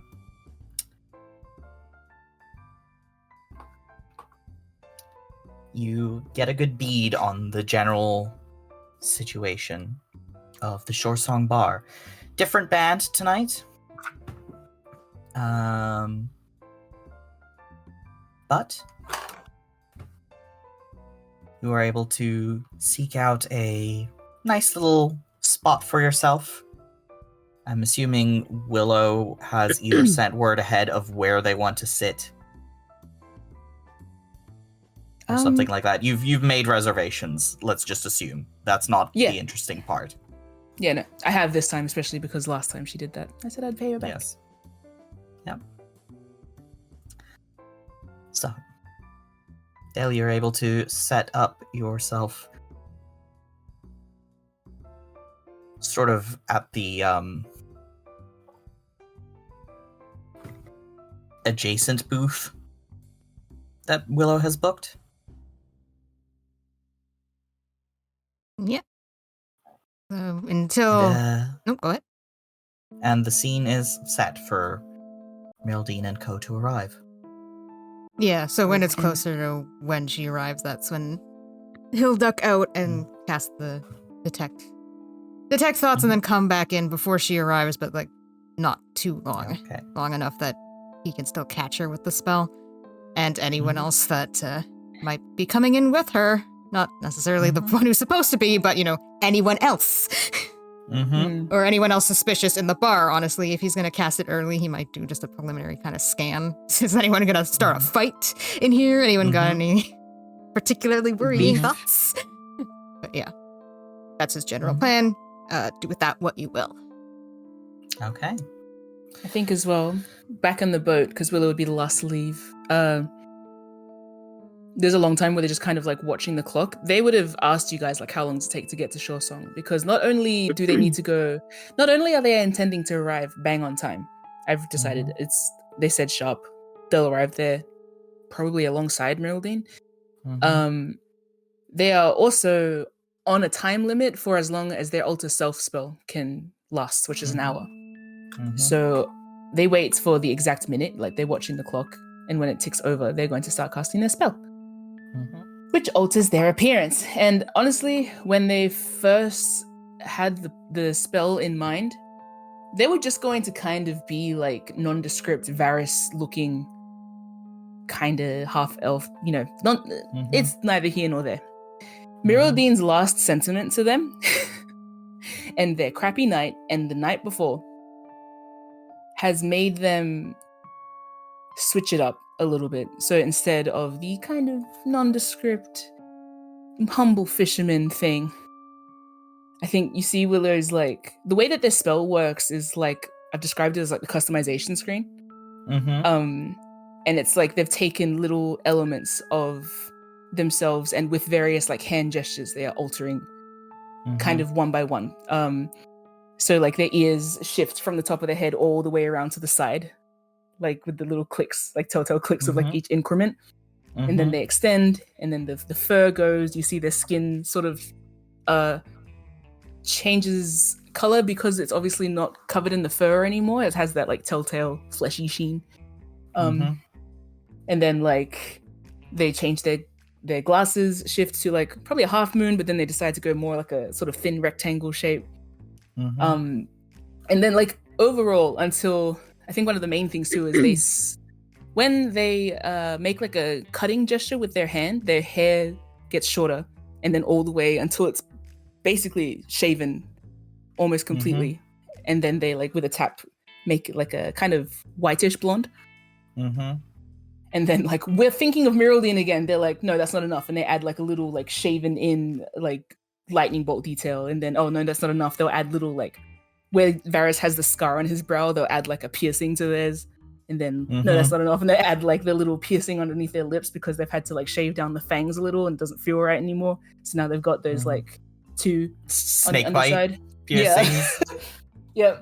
Their ears feel empty, so it's going to be earrings, and then it's going to be jewelry. And then I think by the end of it, they are so elaborately dressed. Like it's like a short sleeved plunging all the way to like high pants kind of neckline.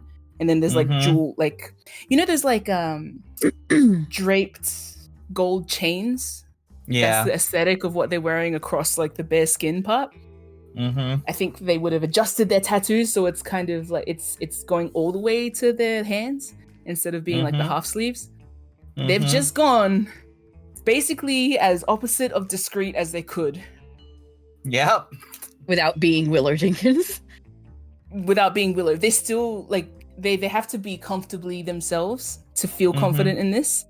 So they still kind of have hallmarks of like, I'm stylish, I'm cool, but it's and like, you know how N feels awkward when they go too tall? Yeah. So Willow kind of stays within the realm of like their usual body shape, like shape and arrangement. Their posture's not going to change. They're not that disguised. By the end of it, I think they also have like a they have pants on, but they also have like a kind of skirt sash thing happening. Yeah. And if Varys is still here, they're just going to see this like freaking elaborate looking person suddenly in the living area tweaking their new half elf ears in a mirror. That's quite the get-up you've got there. Cheers. Made it myself. Planning on going dancing? If the mood strikes. Crack a leg. Willow like grins over at him, and I think despite the new outfit, the grin is so Willow that I feel like if you know Willow, you can tell. Yeah. Yeah. They haven't changed that much. Yeah. If you didn't know this was Willow, it would look like an uncanny doppelganger of Willow, but as a half elf. Yeah. And then on that note, they are going to march out into the convocation to arrive bang on time, hopefully. Hell yeah. I'm going to do a perception check when I walk out just to make sure. Walk straight outside, Emma Brightwin standing at my door. Punches you in the face, you go back in, all your earrings fly off. Like a Sonic character. Ooh. That's a 1. It's a nat 1. Okay. You are confident. You are getting there on time. Fuck this. Ears out, can't lose. You're so right. I'm marching down the street. I'm not observing anything. They can look at me for once. Yeah. You're gonna see me today. Literally. The fan cam shots as you just like stride across the floating market and arrive bang on time as Miraldine, Tarek, and a hired bodyguard arrive. Willow's going to sort of... Do I see them? Or do I march past them with my nat 1? You see them. This nat one is for you not giving a shit what anybody else thinks. Cool. Fantastic. That's a pretty cool nat one for once. Thanks. Yeah, the consequences will come later. Yeah, of course. I don't care who sees me. Derogatory. Walks right into Colton Brightwind. Maybe you should. Yeah. Hey, I will say Willow shaved their hair because Willow is not Willow without their ears. It's one of their most defining features. Yeah. I like to pinch them. Not the point. Willow's going to sort of sidle past whoever's there and then tell the person at the door, have a reservation for Frostroot.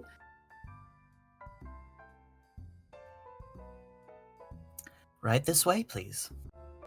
I think Miraldine's in line, behind them. Right behind them. Miraldine gives a little... Somebody's dressed for the occasion.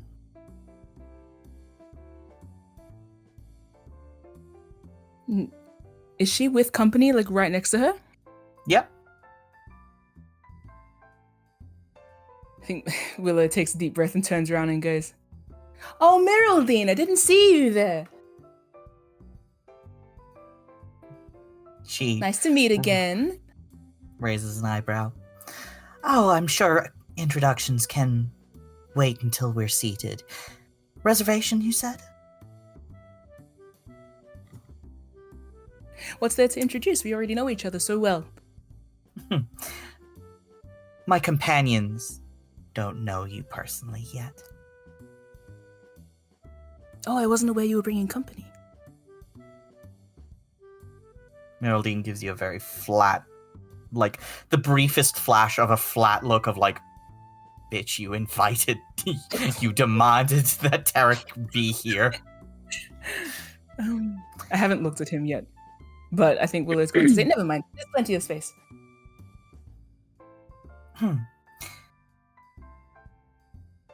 The host says, if you would please follow me. And you enter the Shore Song Bar, an island of classy calm in among the hubbub of the floating market. Gentle murmuring of conversation and the clinking of glass provides cozy ambience under the crooning baritone voice of a dwarf with coiffed black hair, accompanied by an elven woman on the grand piano. Think dwarf Michael Bublé plus accompaniment. What's it? I'm trying to think of a pun, but it's not coming fast enough. Sorry, I was Don't saying worry Michael about it. Boulder, but it's like Michael Bolton, so ignore me. Michael Bolton's also a great singer. Anyway, That's true, but it's not the vibe. Yeah. Yeah. The walls are padded with sackcloth to muffle the noise from outside, and hung with rich drapes to create a more pleasing facade. The young halfling host leads you to a booth in the corner with an easy view of the dance floor. Tarek follows behind Miraldine, dressed in black as usual, somewhat subdued, a little wary. The bodyguard, a hobgoblin mercenary, dressed neatly, discreetly. Pair of clubs at their waist as they're wearing armor and just sort of quietly walk behind, more of a shadow than a participant in the conversation. I think Willow's going to glance over at the bodyguard and say, "Are you afraid of something?" To Miraldine. Only, a low kind of question. Just taking precautions. I'm going to insight check her. Okay. Got a 14. The bodyguard is not for her. Yeah, makes sense. How's she? Let's find out.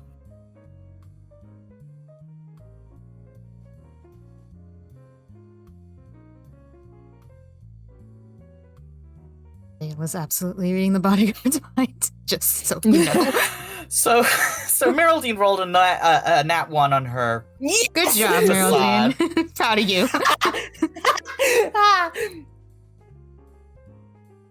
And you read it too. Oh yeah, both of us. Yeah, utilize that nat 1. She is confident in general, but there is an underlying tension. She wants this to go smoothly. You catch her sort of glancing around the room every now and then, and like a subtle hand gesture to the bodyguard. What'd that mean? Just seems to be like a keep your eyes up. Be on the lookout.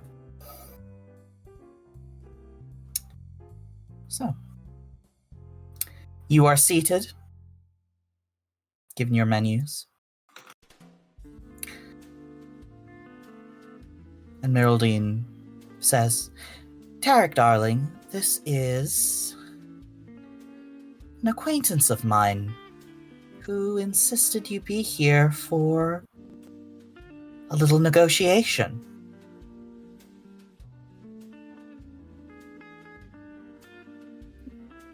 Willow's kind of not looking at Tarek at the moment. I think out of nowhere they go, I forgot my gift. I brought some treats from Regalport. Nougat. Was that for you? They sort of glance towards Tarek, but they're not looking at him yet. Probably just looking at his hands. Well, you try and do that, but his hands are close to his face and chest. Tarek has very closed body language.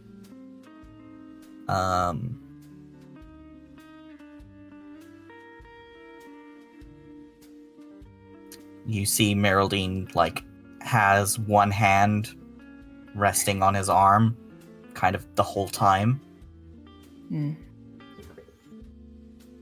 Okay, well, I'm not looking at his hands then. I just sort of see him in my peripherals enough to glance towards him, but I'm utilizing the power of glasses to not actually look at him. Yeah. Okay. Oh, how thoughtful, Miraldine says. Thank you. So, shall we order a round of drinks? I assume you're buying. Of course. Shit. I am. I'm just... The crew would have given you money for this. Yeah. I have 10 gold. That's enough. That's not going to be enough. Okay. It's okay. I have a ruby. Here, I'll give you. No. You know gold. What? We have so much gold. Please take some. Look, no. I took some from the Damon Fund. At this stage, reparations. We're really using the Damon Fund well. Damon, thank you, Damon. He deposited them in my pocket. Business expense. Yeah, this is a business expense. It is truly. We're funding resurrection because he's probably going to need it in his future. So we have. Wait, I had 10p. I took away 2p. I have 8p. You know what, Willow? On their way out of the boat while they're being a problem, just takes all of the Damon Fund and chucks it in their pocket. It's okay. It's fine. Would 8 platinum be enough? Yes, it would for sure be enough. Okay. My money don't jiggle, because there's none. But anyway, yes, that's what I made the reservation. I just forgot about money. Anyway. Yeah, Willow's going to order drinks. Mm-hmm. I think... Do you order for the table, or do you let Miraldine... Okay. I ask them what they want, what they're feeling like. Okay, sure. Hell, I'll cut Miraldine off if she starts trying to lead the table. Okay. Yeah, Miraldine will have a skyway, shaken, not stirred. Oh, you have a skyway, you're shaking that still. Good. Question, aside, metagroup, huddle real quick. I had the thought of like Thale could either stay away until it is optimal, or he can pretend that he is also a friend and meet at an earlier time. I'm just putting that in there. That is like a thought that I've had ages ago. You know what I mean? Yeah. Where Thale can be like, oh, well, Captain, I didn't expect to see you here. And then like, pop in, be that guy. But like, yeah. Or you can just slide in later if I maybe split us up. Just saying. Anyway. Drinks. Mm-hmm. You get, I think Tarek will ask for just a tonic water beer for the bodyguard. Nice. What do you get? No. I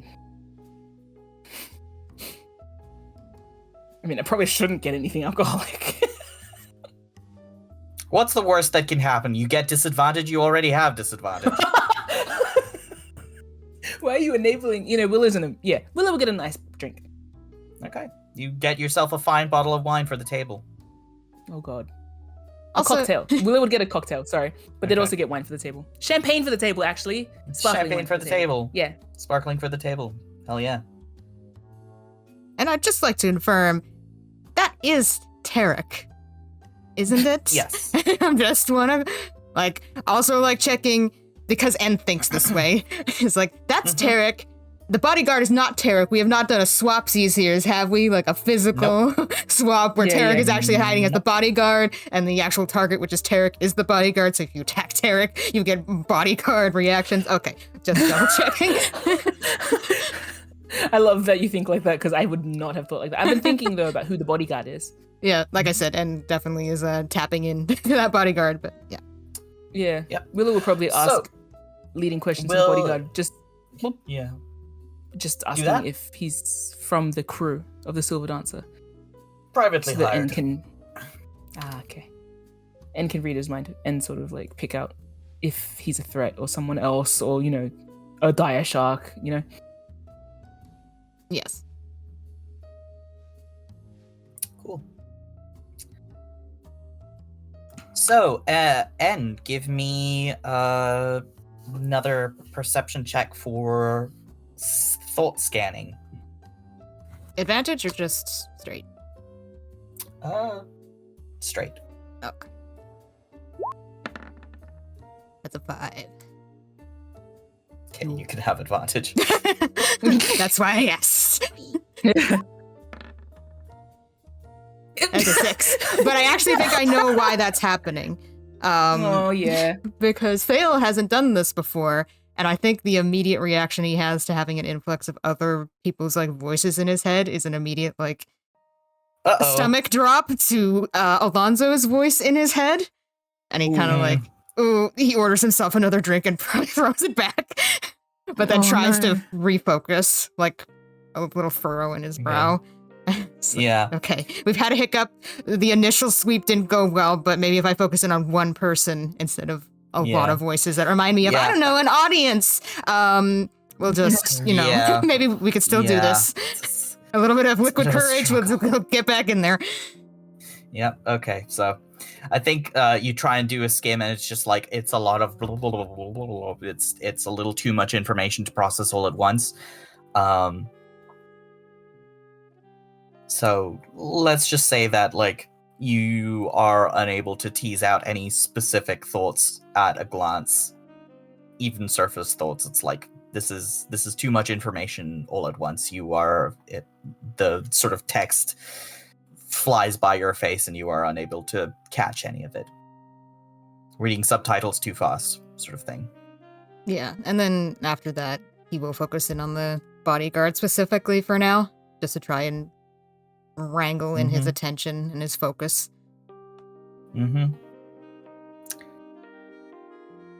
So, Miraldine and Willow begin to converse.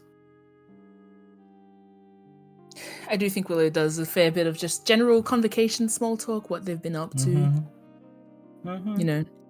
How they've been. Yeah. Nothing too descriptive. It's all just kind of fluff pleasantries around the edges. Yeah. Miraldine does much the same. I feel like both of them have that energy of small talk, but I hate you and I don't care about your response. Like, yeah, it's very much like verbal fencing in the sort of way of like meh. You're just sort of making light contact of like, okay, we're warming up. Yeah. I guess Willow will be the one to bring it up.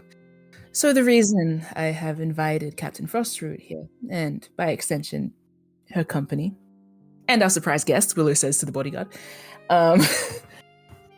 just ignore me. is for a business venture that I had in mind. Yes, I've been eager to hear about it.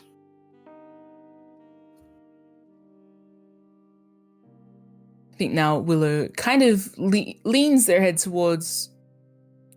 They still haven't looked at Tarek. They'll mention, I heard about some misfortune that befell the two of you recently.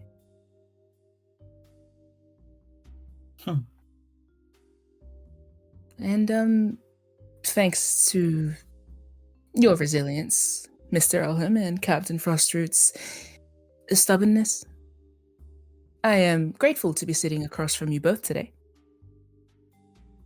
And your friend.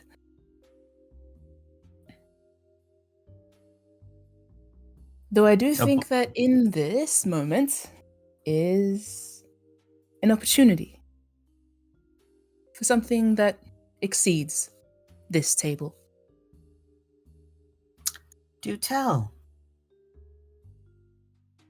I think, Thale, you instantly hear the bodyguard sort of tuning out of the conversation to just scanning the room. Yeah. And you hear the thought, man, my feet hurt. At that feels like a sign to move to Miraldine now. Now that I think especially Thale has started to ground himself. Like, okay, I'm here. I have a drink. I'm not under attack. He's ripping the glass so hard because his hands are shaking otherwise. Oh, buddy. He's just okay, focus on Miraldine. Miraldine. No, that's not correct. Miraldine might kill us, but that's even more reason to read her mind. Read her mind. Sips drink.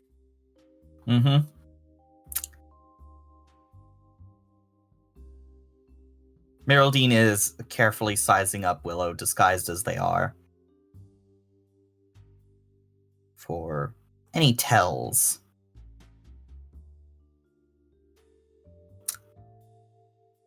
What do you say, Willow?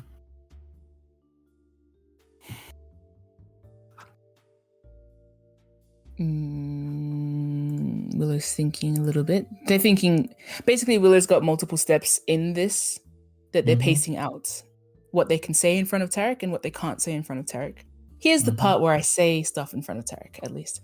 So I think Willow's going to say... Let me cut straight to the chase. I would like to revolutionize the resurrection industry? Perhaps that's a cold way to put it. I would like for the unprecedented innovation that you have stumbled upon to become more widely spread and more readily accessible. I'm sure you understand how important it is to have medical care when you otherwise might not be able to accomplish it yourself. Yes?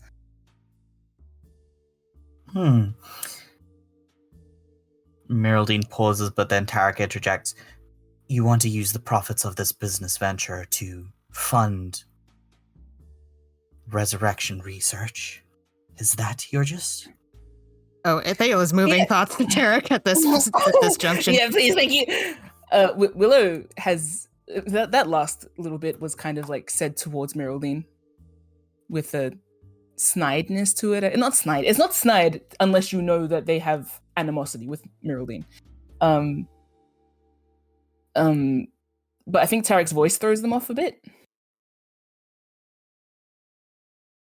So does Thale get anything, or do I have to respond to him first? Well, Thale, give me a cursory investigation check.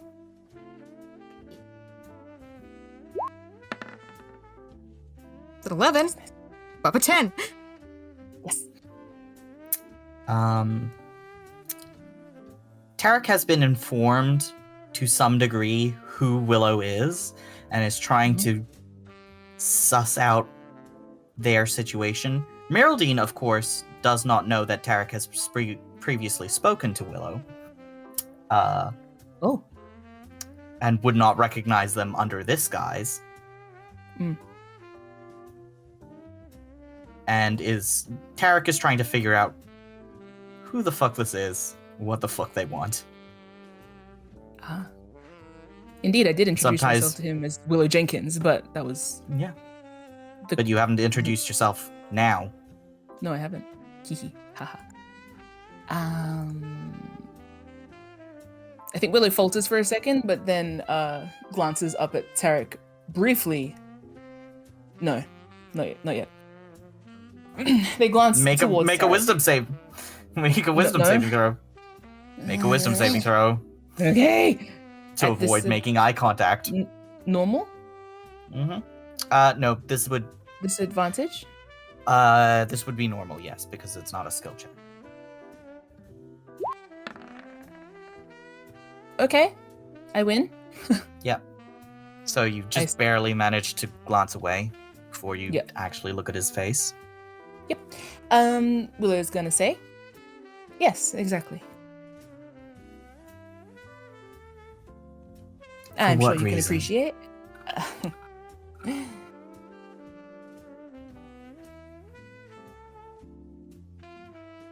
I'm sure you of all people can appreciate. For the only reason. Well, I suppose it is two reasons. First of all, it will be very financially beneficial for your dear captain. But also... Why not, eh?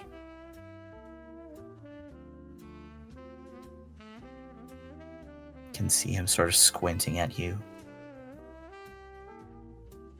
And you're a totally uninvolved party, are you? Well, I am involved insofar as I exist here. I mean, Regalport is budding as a very...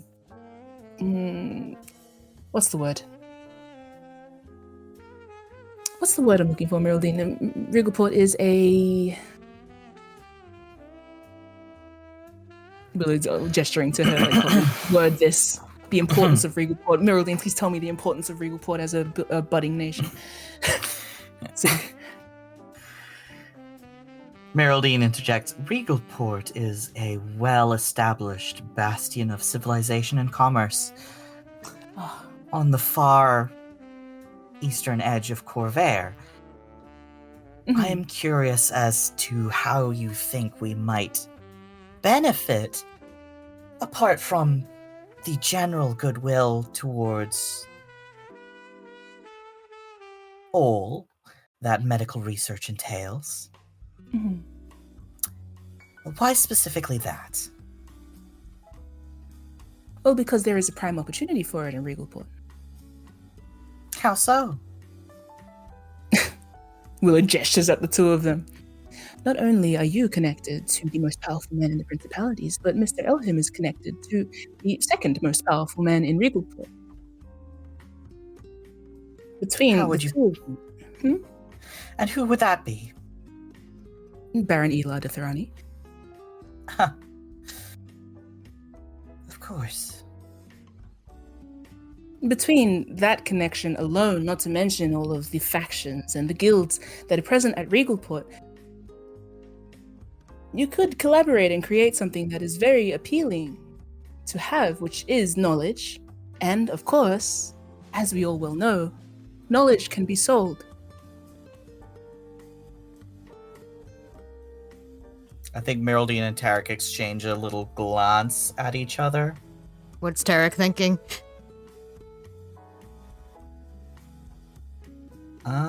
Let's have him roll insight check. Oh, not fucking much. That's me saying, I don't think Tarek knows. 8. Yeah. Tarek is trying to suss out who this person is, who he's like sort of running over the facts as he knows them. Which is this person broke in to Miraldine's ship, threatened to sink it, is offering her the sort of deal of a lifetime for a treasure map, and wanted him to be here presently, and is now talking about sort of launching a medical research campaign via Regalport, because these two have tangential connections to some of the most powerful people there. Yeah, and their circumstances, if Willow hasn't explained that very well. Oh yeah, it's very obvious. It's like, okay, you know I've been resurrected. Cool. Yep. What is your angle on this? Because, key fact, Tarek does not recognize Willow in this situation at all. Yeah, no, that's fine. I think Willow, knowing that as well, Willow does not necessarily know this. This is information that Thale's getting. Oh, cool. Oh, what I mean is Willow has deliberately not mentioned their name. Yes.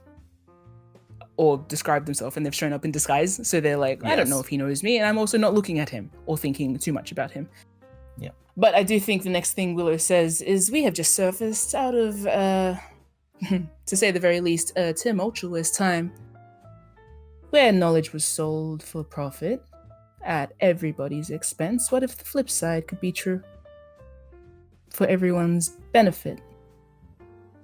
Wouldn't that be nice?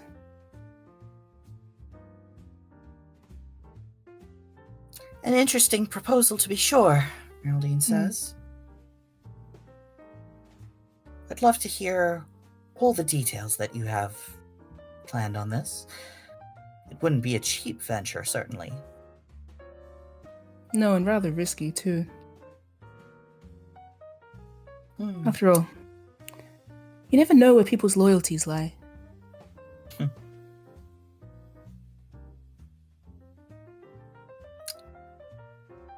A very pertinent question. I think Willow perks and looks in the other direction. Is Miraldine about to say something? She was. Okay, now she can talk. I'll perk after. Very pertinent question. Tarek, darling, what do you think of this proposal?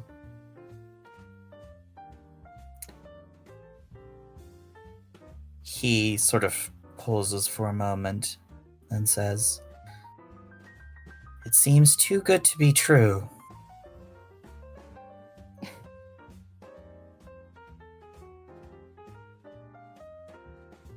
How dire.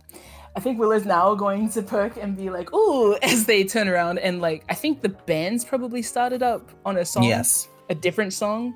Yes. They look vaguely distracted. I don't think it's any song in particular, but Willow's going to mention, I've been stuck on my ship for so many days.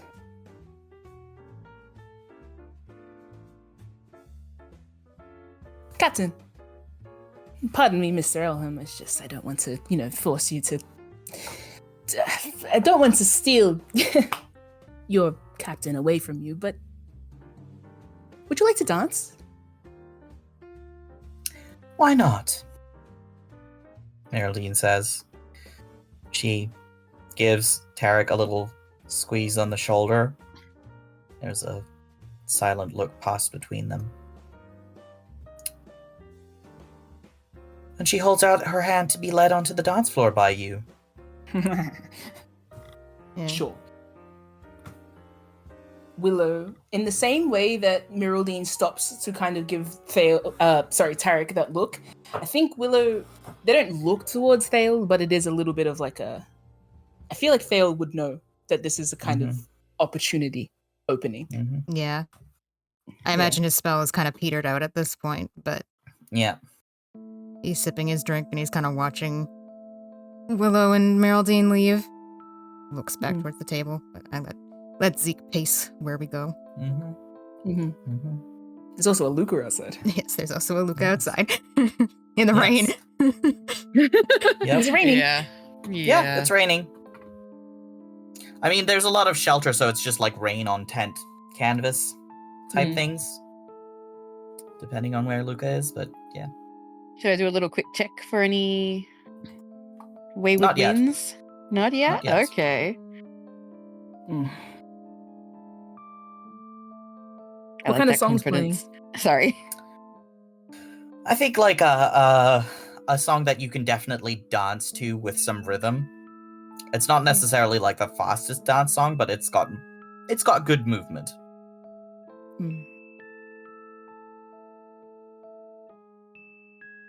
Something to do while Tarek rolls over his thoughts. The village didn't say that out loud. Mulls over what's happening. Mm-hmm. And also because Willow needs to talk to Miraldine alone. Yep. Who's talking first, Thale or Miraldine and Willow? I think it's Miraldine and Willow. Okay. Make a either an acrobatics check or a performance check with dexterity. So do I roll dexterity? Yes. This would be with disadvantage. Yeah. Unless you want to spend your inspiration. Inspiration. No, not yet. I got a 10. Okay. Actually, I clicked the wrong button.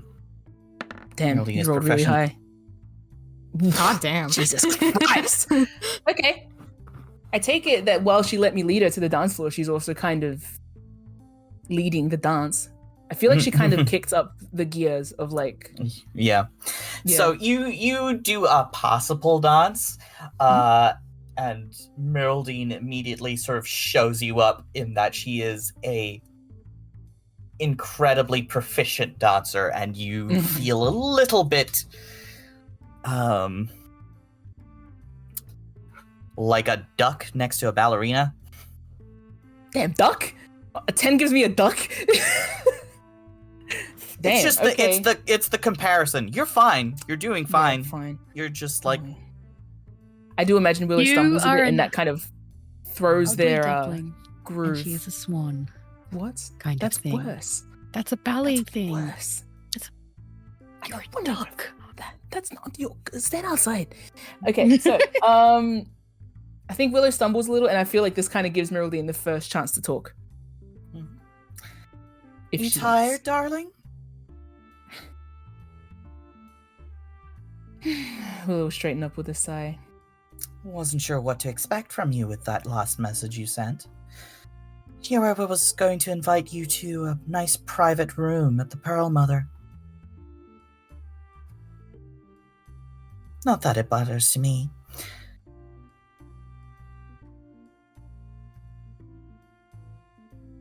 Willow's so annoyed at her. She's so smug. Really wishes they're sword fighting. Anyway, Willow is going to just keep dancing averagely next to this ballerina. Willow will just say now, they kind of dropped the sort of false niceness that they had back at the table, and they'll be like, I'm sure you're wondering what the catch is, yes? Of course. Well, it is obviously that you stopped selling your secrets. What secrets do you sell anyway? Wouldn't be secrets if I told you now, didn't I? And to who? Highest paying bidder. But I'm willing to shelve that product for another one. You do have something very valuable that I am quite interested in. But how do we keep you honest? Well, I have a plan for that. Enlighten me. You see, I did bring along a blank ratified Civis contract. And since you have proven yourself so capable already, I have means for you to, let's say, nip the relationship I have with my previous client in the bud.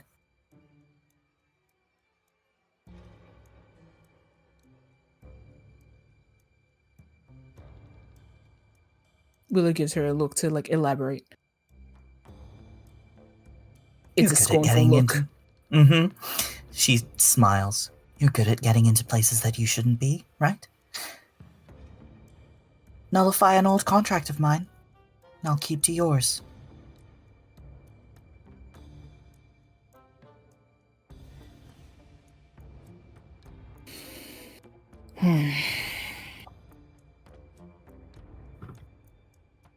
Which contract? Oh, just an old agreement I had with Khorvaire.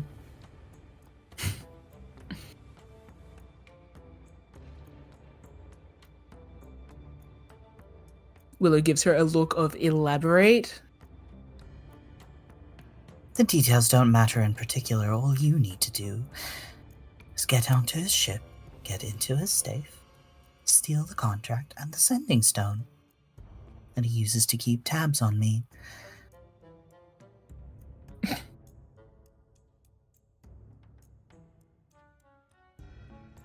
You certainly proved yourself capable, and I could provide you a little extra intel. Plans of the ship and time frame of when he will be away. Should be easy for you to do something like that again, right?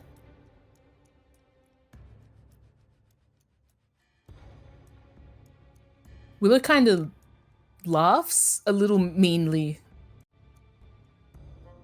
Oh, you're in a pickle, aren't you?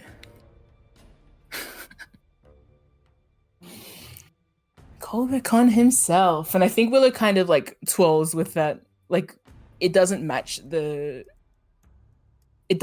it at all. Mm-hmm. But they'll sort of do a more like flamboyant sort of twirl with Miraldine.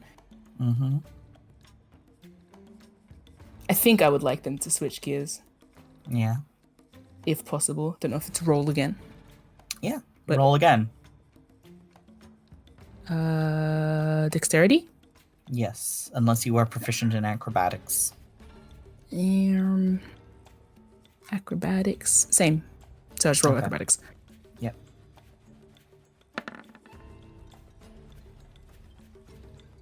13. Better. Mm-hmm. She lets you take the lead for a little bit. Willow kind of laughs. I think Willow gives a little laugh as they twirl Miraldine sort of offbeat, and then like use that momentum to begin leading instead. Mm-hmm. And they'll sort of lean in a little as they like continue dancing and say, "That's the issue with being a traitor. Ultimately, your contract is in his hands. Khorvaire of all people." Now your fate lies between that dog and me. Isn't that embarrassing? It was a perfectly profitable situation. At the time, but your lack of foresight, darling. Well, how about this for foresight? If you can get away with it and make yourself look like just a petty criminal, you won't have to cause any political stir at all. Give me the map, and if it's the genuine article, just wait a little, and I'll pay off your bounty with the profits. Hold the phone. What does she mean by that? She's basically saying, you go act like a shit bitch, ruin some of Khorvaire's thing. Good for you, since you like Regal Port so much and you like the Sea Dragon so much. You get away with the contract and whatever treasures you like to steal from Khorvaire himself. They put out a bounty on you. Miraldine gets the map. She makes money. She pays off your bounty. You're able to walk away. She's funny.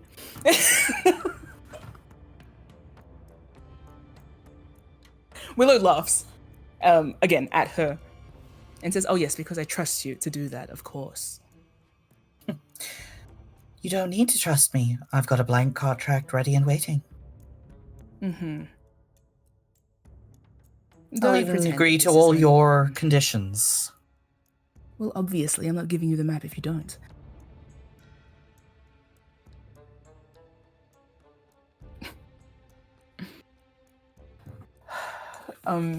Willow's going to say to her, don't act like this is only benefiting me. Please. You're more trapped than I am. We each have to choose which cage we'll choose to live in. I disagree. And you don't know how the world works very well. That's fine, you're young. I'm sure you'll figure it out. We're each bound to something in one way or another. The trick is choosing which chains. Willow sighs and sort of like rolls their head back. Oh, Miraldine, you're breaking my heart. Please.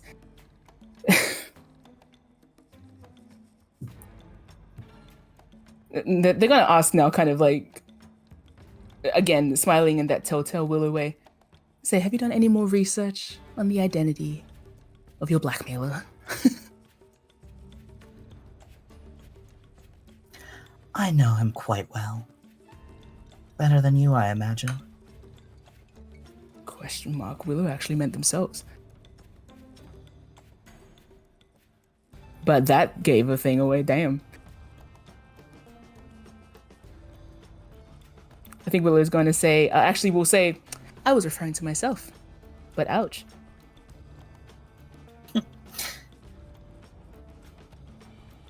What was there unless, to of find? Course, you're finally, Willow's going to say, unless, of course, you're finally ready to call me a friend. Please.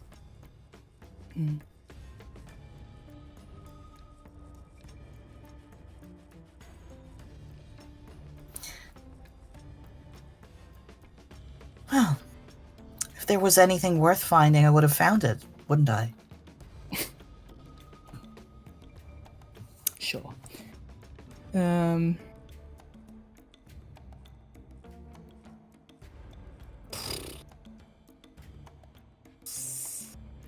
So Young her idea upstart is adventurer. Sorry. Yeah, basically, she thinks you're new to this. Cool. She hasn't found anything out yet. Nope. Good for her. Good for Trail me. went cold. Haha. Yeah, I'm dead. Willow That's a is not confidence attached to the Wind Whisperers. Yeah. And Bruno is not a fucking narc, so. Yeah. Don't bring Bruno up right now.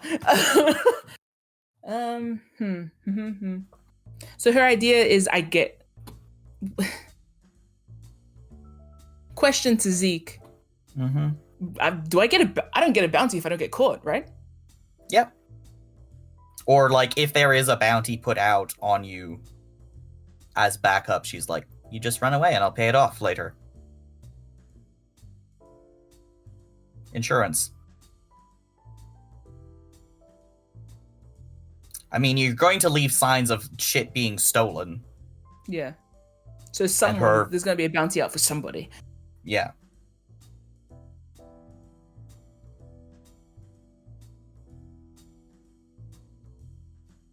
And it's like, oh no! Someone totally unrelated stole all your shit, including stuff about me. Damn. How That's the end sad. of our contract. Bye. Bye. And I was in the same room as you the whole time. Yeah. So it could have been me. She's funny. That's cute. Honestly, there's a part of my plan that was left open, which is how to get Khorvaire off her back. I think I mentioned this to N. Yeah, Rom? I believe so. Yeah, where I was talking about like how do we incentivize Khorvaire not to basically keep Miraldine. Well, she's got an answer for you. Heist. Perfect. And she's giving you all the info that you will need. She's gonna double cross. I like to hear. with my incentive. And I think Willow's remaining question, like, okay, let me do a quick intelligence check. This tracks, yeah? Yeah. And I think the only thing that Willow is trying to like say to her is that she keeps talking like this is not like a stressful situation for her. And that she isn't technically going to benefit from my help. There is a sort of prideful, how do I say, confidence boost in that fact. The fact that Willow can kind of see like, oh, you need me like to do this kind of thing, you know? They're taking it as a compliment.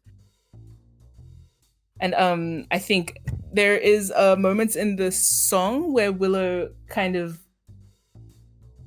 it's like as close to a tip as you would get, like a dip rather, where Willow will say, I suppose my only remaining question, and then dip, is why you think I'd get caught? Leave nothing to chance.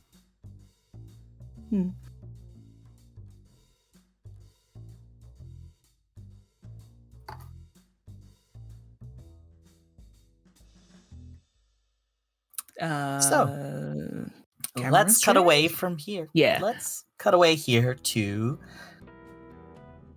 Fail. Oh, God. Fail, who is still trying to settle his own stomach. Yes, he does see that now.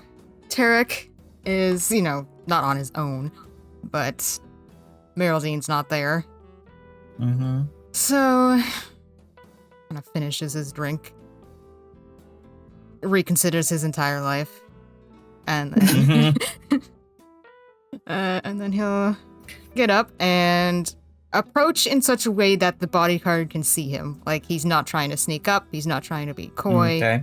He's just like, he will wave at the bodyguard and like do a little bow of his head and pretty much show himself to be as much of a non-threat as you can to a bodyguard as someone approaching your charge. Make a persuasion check. Yes.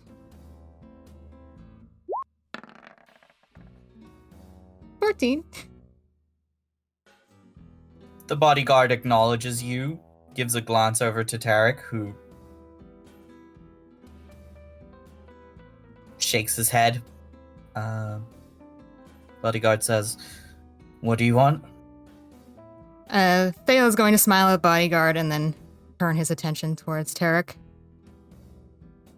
Tarek, sir. I was pivotal in the Grand Auction Hall case. And he gestures to his eye. This is an eye injury of my own that you may be familiar with. Make a persuasion check with advantage. All right. The 23. Oh, yeah. I think there's like... He sort of starts as you address him by name, starts again as you talk about the Grand Auction Hall, starts a third time, and he stares at you as you point to your eye. I think Theo's hands are still shaking at this point as well. Just, not to sell it, but just, that's how genuine he's being. Yeah. Let the man sit. Theo looks at the You body. are ushered into the booth Okay. to sit and privately converse with Tarek. The bodyguard is still Of course. paying attention. That nothing shady is going on here, but boss's orders. I apologize for coming in like a cannonball. Continue. How did you... I need you to explain. Well, yes, there are a great many things that need to be explained. Do you have a particular preference of where I begin? The auction hall. Yes. What do you tell him? We don't have to do this in exact speech. Yeah, so what Theo is going to tell him is essentially, as delicately as possible, be like, I am familiar with the group that Warford Bartosz was associated with. I was a victim of their violence many years ago. When the Grand Auctional incident occurred, I was essentially recruited by Brina Di Madani as a witness to assist in the case, to help unearth the stuff going on under the surface and find the real killer, because I had familiarity with the state of the crime scene. And again, gestures to the eye, and in my own incident, I lost an eye as well. And Thale will also say I was not killed or resurrected, but very close to. And that'll be like his overview of the situation, of why he's here. I think in your explanation, Tarek sort of ends up reaching out and sort of impulsively closing his hand around yours. I imagine Thale is gesticulating a lot, and that kind of settles him when Tarek touches his hand, kind of places it groundingly on the table, I imagine, and just kind of slows Thale down. Yeah. It's not even like for you, it is for him. Very much like, I am reaching out to hold you so that I know that you are real. That's fine. It can go both ways. Yeah. Sort of breathless and I must thank you. Least of all for saving my life, but the fact that you have suffered similarly and come forward. Yes, that's why I'm here, in fact. Thale kind of reflexively, his other hand goes on top of Tarek's, little hand sandwich. I spent many years very confused and afraid. I didn't know what to make of what happened to me, and the idea that you may experience the same after such an event, after everything you've already been through. That's why I'm here. I wanted to make sure you didn't have to go through what I did. That confusion, that not knowing. I don't know how much Miraldine has protected you from, or how much you remember, but I spent many years hardly remembering what happened to me. Blocked it out. But these people, they also mess with your mind. I'm not sure where the overlap occurs between my own trauma and what they did, but the point is, I didn't want you to suffer how I did. I think he,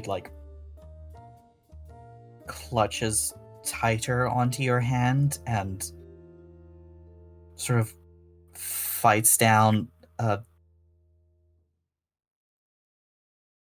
tearful noise. Thale's brow furrows, and he kind of also tightens his grip, just trying to be comforting.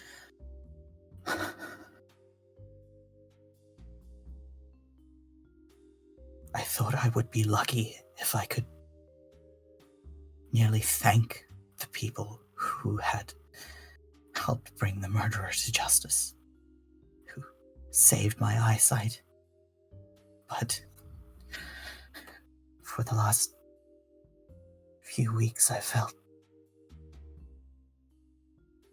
uniquely cursed in that I survived. On top of everything, a survivor of Syria, now a survivor of this. Targeted because I had seen the fall, the mourning happen, and now exploited for that. I'm so sorry that happened to you. I did not deserve it, and neither did you, but at least now I know. I know that I am not the lone survivor of these horrible, parasites who would seek to feast on suffering. The feeling Thank you. is mutual. Thank you, Eric. He sort of pauses and extricates one of his hands to wipe at his eyes. You can see the sort of rough scarring and eye bags. He has not been sleeping well, and on top of that, like, as much as the revivification magic and the surgery has been successful, there are these sort of gouge marks carved into his skin where his eyes were once removed. Yeah, I think Theo also has misty eyes at that and just kind of gives a sympathetic look at him. Pardon my asking you. Only speak as far as you are comfortable, but... Nightmares? Countless. Oh. Same here. And how long did you say you've... Well, my incident was about 5 years ago. They have improved since then. Well, there will be no shortage of things for me to write. Fuel for your art?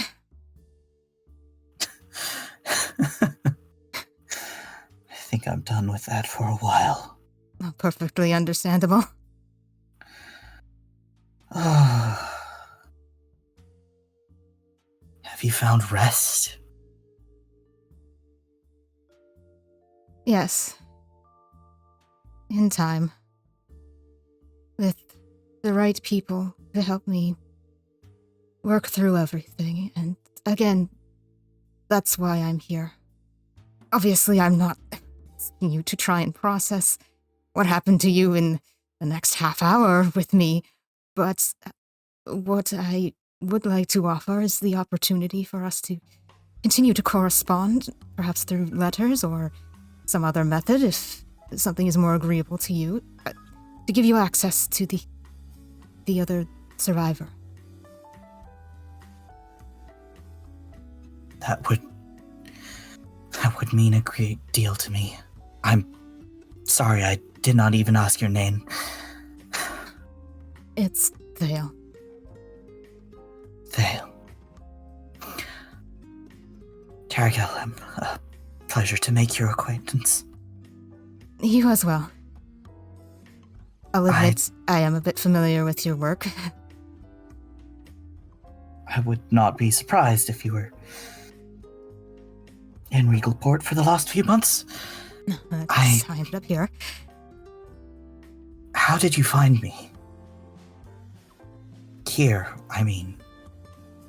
As far as I'm aware, Miraldine, bless her, discretion, smuggled me out as secretly as she could have. Well, I have a very important question for you first. Would you be comfortable if I, used a message? I am aware of the way these people that we have encountered in the past tend to mess with our minds, so I would hate to intrude without your permission. If we could speak plainly for now. Of course. Well, let's just say, if I may call back to before everything turned sour, you met a particular someone dressed in a particular costume who was a particular fellow countryman. And I am their friend. He squints and tries to remember. I'm not sure if I recall. I'm sorry. Memories are a bit fuzzy. But Well, yes, you a met friend of an acquaintance. a fellow Siren you spoke with on the night, who also helped with the case. I see. Well, I am frustrated that I do not remember them, but please pass along my thanks as well. I shall, and I can endeavor to inform you more plainly in other mediums. Thank you. I am aboard the Silver Dancer. Wherever she makes port, I imagine correspondence will reach me one way or another. Indeed. Would that be a problem with Miraldine? I can see she's very protective, and I don't disagree with that approach, but I assume you'll put in a good word for my letters so they don't get stopped. As long as you do not send anything objectionable beyond pen and ink, or paper and ink, I think you should be fine. No gifts, then. Not until we are perhaps on friendlier terms. Yes. As meaningful our connection is, Of course, we are still strangers. Absolutely. The most important thing to me is you and Miraldine's comforts. I greatly appreciate it. It takes significant courage to reach out the way that you have. Yes. I will not look such a blessing in the mouth and question its intent. I'm tired of questioning intent. I understand that exhaustion quite well myself. Especially after what happened. It can become very difficult to know who to trust.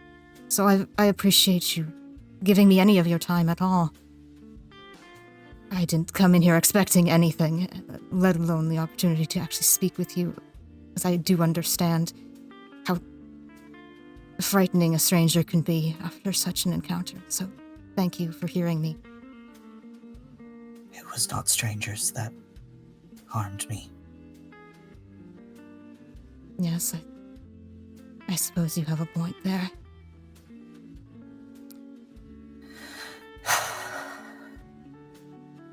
Thank you, Dale.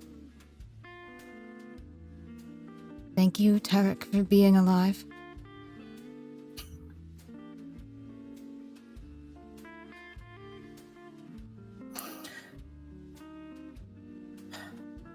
He sort of squeezes your hand and then drops it and drains his drink.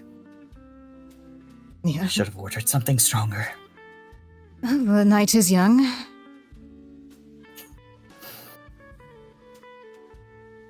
What do you say? How about a round on me?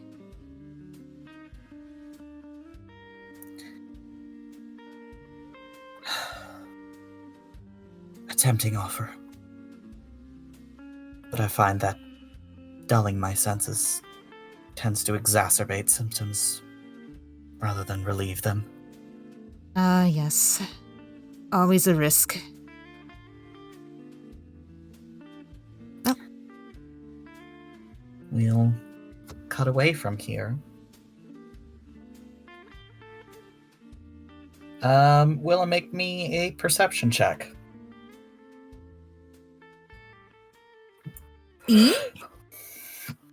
Yes. Me? Okay. Yes. With disadvantage? Yep. Not bad. 16. Yeah. Okay. You have seen Thale make contact successfully. I assume Fantastic. you're trying to keep Miraldine's back as much as you can yeah. to Tarek. Literally, so true, because I know she'll break the dance and be like, who's that? So yeah, I'm keeping her busy. Even if it means annoying her with whatever. Well, I imagine you're kind of mutually annoying each other. Oh yeah, how's she annoying me? Well, one, let me roll a quick acrobatics check for her, see how badly she's showing you up on the dance floor. Oh my god. What am I rolling? Dexterity. Or acrobatics, disadvantage still. Whoa. Shit. She has, trampled you. How does this fail occur? I think... Oh, gosh. I think she fully stunts on you as hard as possible. She's distracted. She's distracted. She is distracted because she is, like, showing you up. Wow. I think, The like, usual. literally, she does a full-on twirl. You miss your cue and, like, stumble to a knee on the dance floor. Ah! So that one on a dexterity check. I need you to know, like, you know how it's like stumbles to a knee? That's not too bad, Willow. Willow would have preferred to literally just shit themselves. You know, like, there's nothing worse than kneeling to Miraldine Frostroot. Are you kidding? Willow's so mad.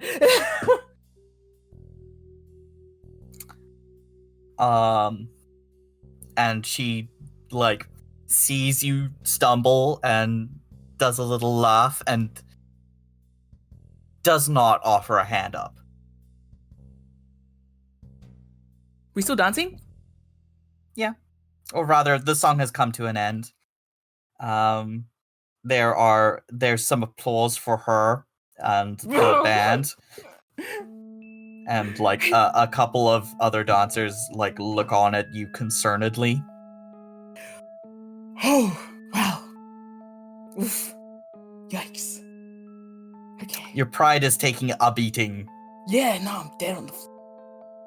You know, sorry, I just thought of the smoking out the window, Anderson Paak face down on the floor scene. That's how I'm feeling. Anyway. Not incorrect. Silk Sonic aside. So, That's do we annoying, have a but deal? Does another song start up? Yep, after a moment. Did she offer a hand or anything for a handshake? No. Bitch. Sorry. Shouldn't say that. She's just, like, looking at you amused, and so it's like, so shall we conclude our deal?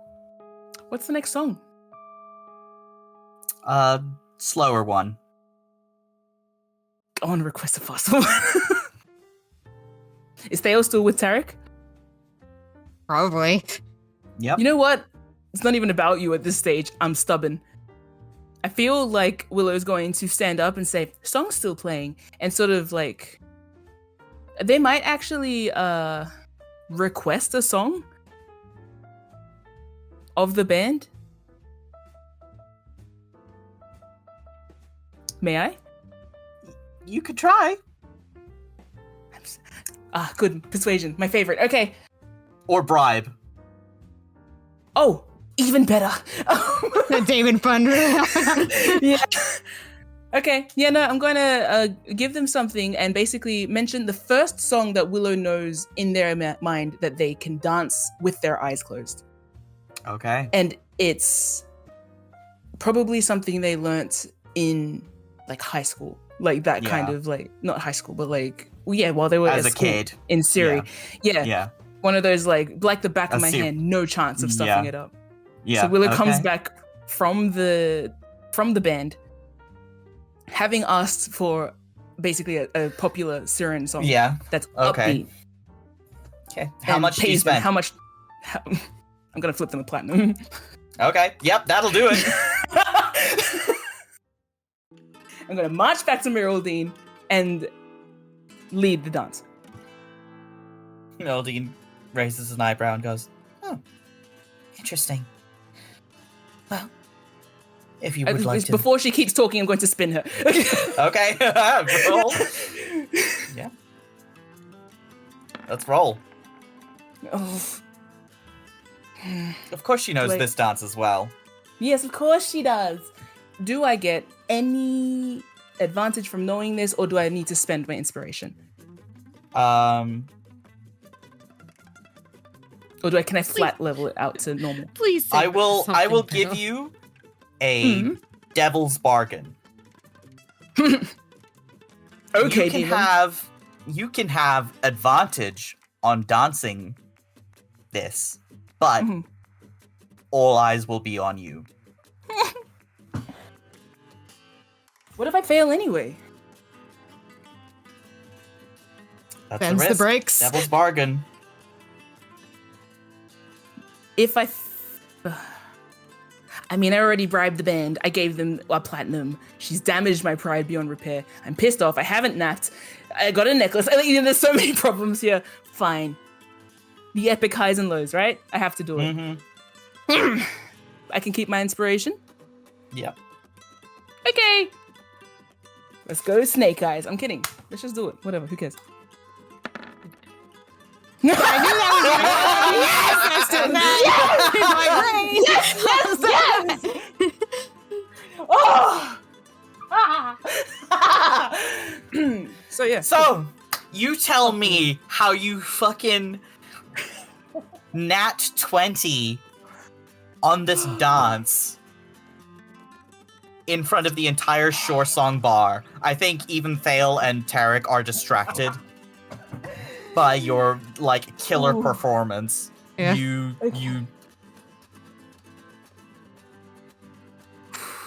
This is Dancing with the Stars level of like, this is national competition level of.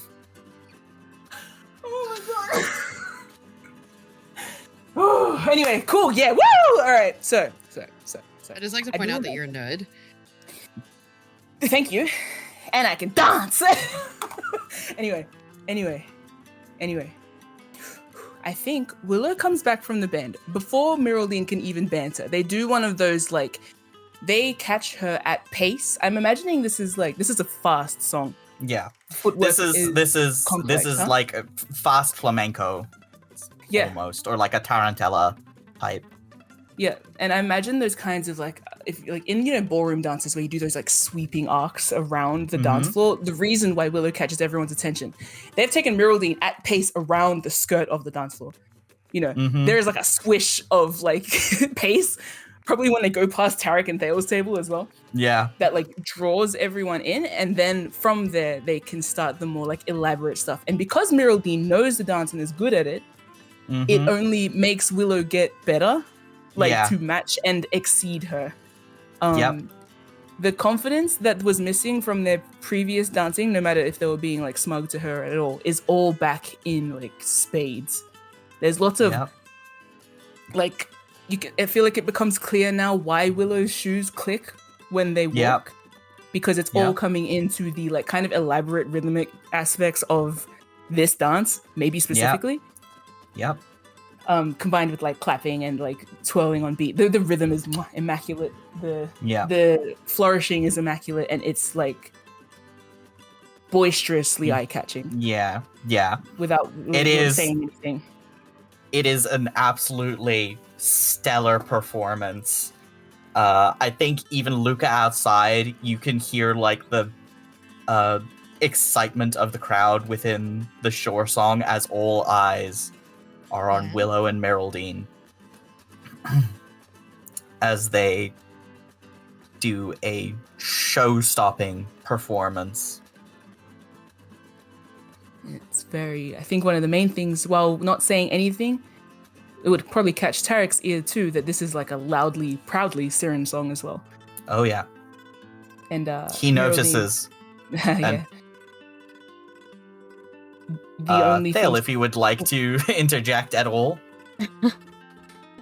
If you take him to dance, I'm gonna cry because that'll be so cute. I mean, Thale might offer, like, do you want to dance as well? It's totally up to him. Oh, I was thinking more oh, that's my friend. Yeah, Thale's first going to, like, ask if he wants to join in, but depends. But, assuming he declines that, which I would imagine he would. You can ask him still. Actually, yeah, still ask him. I think he was like... Well, it looks like they're having fun, and Thale, like, their hands are still together, and Thale kind of lifts the hand under Tarek's, and our hands are already intertwined. What do you say? It's been too long without joy. Let's... he will get up and in a much more low-key way join the dance with Thale. Give me either an acrobatics or a performance check. Yes. Thale. The 23. We're all in 23. Oh my god! If Tarek gets a 23, we need to buy a lottery ticket like right now. Okay, 13. just 10 off. Still good. I'm gonna give him an advantage because Oh, No. 13. Look, he's tired. Let him go.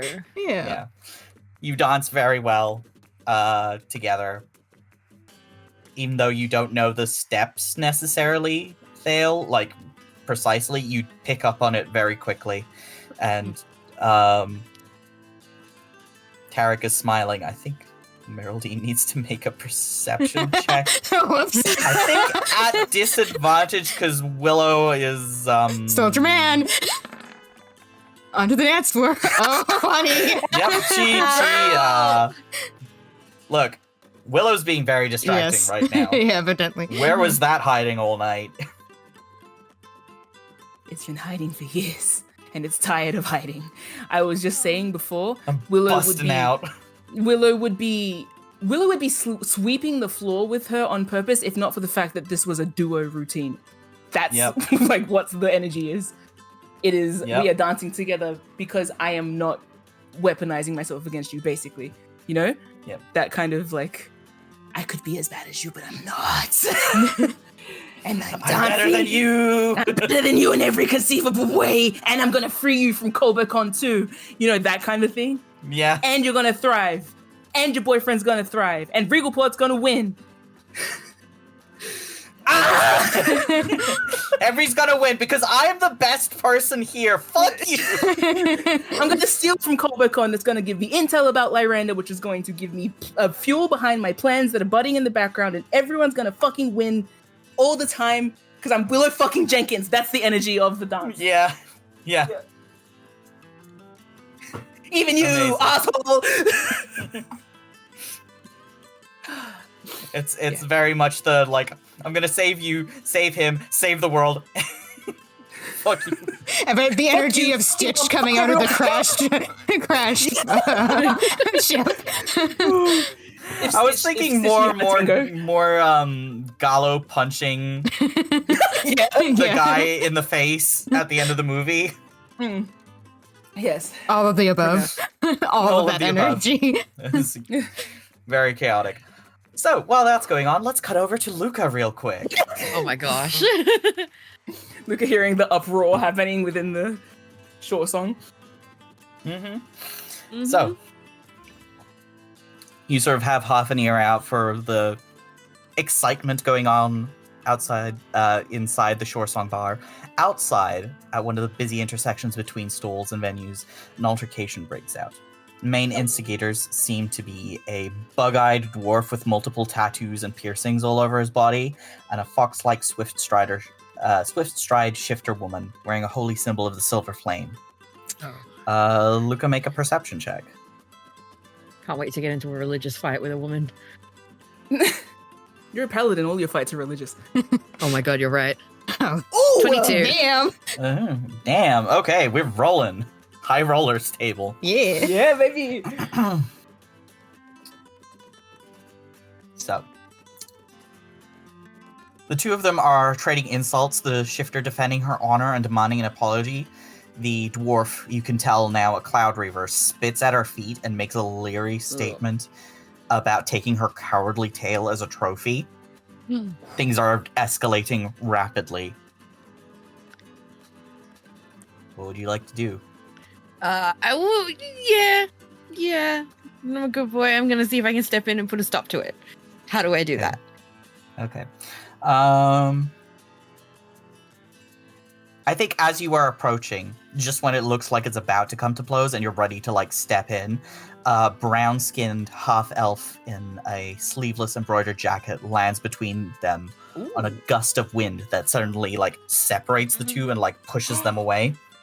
Does she have long twin tails? Nope, it is a man. Oh. Short cropped hair, dark hair, dark eyes, dragon mark on his upper shoulder, which is bare. What dragon mark would this be? Is it a wind? Is it a fucking Yeah, mark of the it is. storm? It is a mark of the storm, of course. Okay.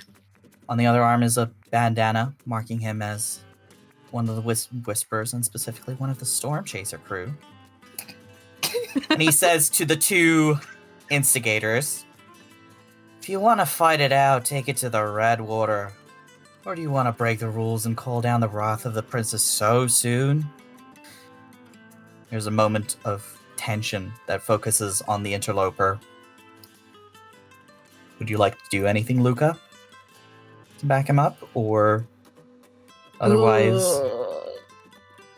I mean, if he's got it, I might just stand at bay. Okay. The moment of tension resolves as other members of Cloud Reavers and the Heavenlies can put hands on shoulders and retreat to their respective sides. There's glowering and dirty looks. A couple of muttered insults tossed each other's way, but the fight stops. The half-elf drops his intimidating posture with a sigh and rolls his shoulders to shake off the tension. On one arm, you can see the mark of the storm surrounded by tattoos of seabirds. On the other, the bandana marking him as one of the crew of the Storm Chaser. He has no obvious weapons on him. Okay. I would like to introduce myself off my hand and say, that was expertly done. Oh, hey. Thanks. Figure it might be good to keep the peace at least a day longer before the thing actually starts. All things Shakes your considered, I hand. would hope peace remains till the end. Who are you with? Spreads my arms. I am unassociated. I'm just a mercenary. Shrugs. You are with... Looks him over very deliberately. The sea dragons. Close, not quite. Make a deception check. Oh, if I'm being intentionally obtuse? Oh, sorry. That's 20 deception. anyway. Well, that's You're good. so good at being silly. You're so good at just being... Just a little guy. Silly little guy. Oh, no, this guy is... Oh, he might succeed. Oh my god. Oh my god. Oh, oof. But not enough. It was possible for him to get a 20. Yeah, quite possible. 22. But he didn't, so he's like... Oh no, it's just close. a 20 because I forgot to take off one of my dice. Oh, okay, well. Just a 20. Just a 20. Okay. In which case he says, close, not quite. Wind Whisperers. Oh, that's the fleet with the airships, correct? Correct. I'm first helmsman on there. Orkan. Wow. Orca. Your name? Luca. Pleasure to meet you. Nice to meet you. So, just came here to make conversation, or what? Oh, I think good deeds should be thanked for, obviously.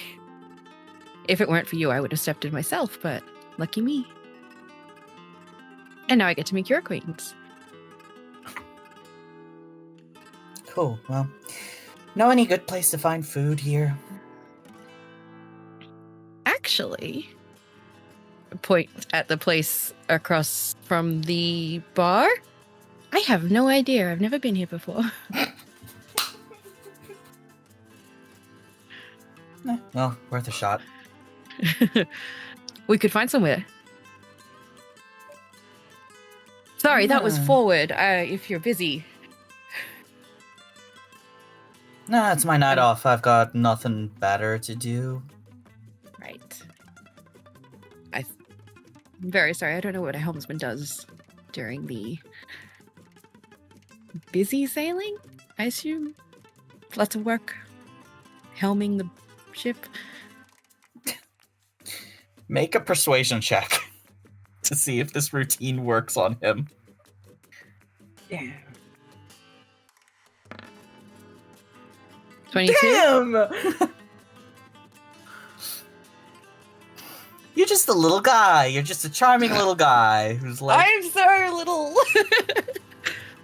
Charming little guy who's a full head taller than him. He's like, yeah, you know what? I'll chat to this rando who's just nice Mm-hmm. and doesn't That's want to all start I and am. is and also approves of like stopping fights before they start. Yeah, sure. Oh, interesting. Can I subtly convince him to eat at a place right across from the bar so I don't have to leave?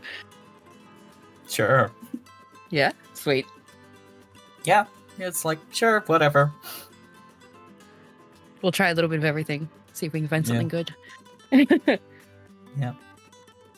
Cool. I'm going to learn about the Wind Whisperers from the new guy.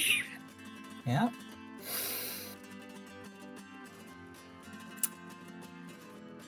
I think on that, we'll cut back to Willow Oh, shit. Yeah, okay.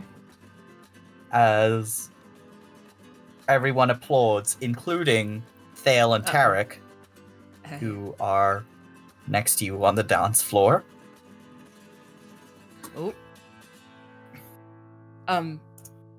Oh, Tarek's there. Yeah. Derek's there. Hi. I think okay, what's Miraldine's vibe at the end of our dance? Impressed. Good. She says, well, wow, where was that hiding all this time? I think Willow's kind of danced out the aggression and they smile at that. And they respond maybe in a little more earnest to Miraldine than they expected, which they say, hiding in some fishing village in Greentown.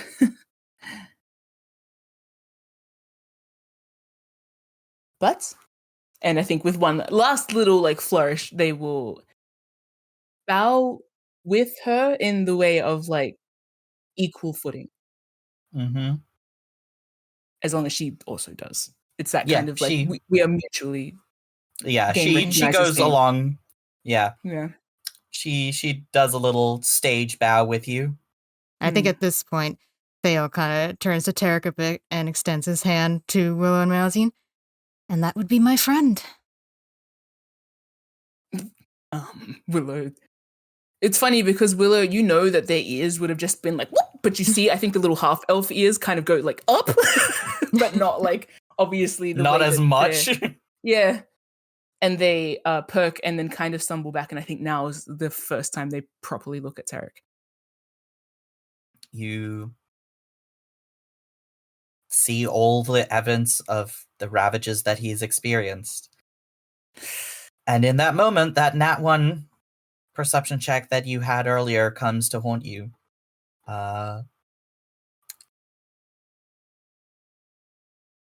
And you are swept up in conversation with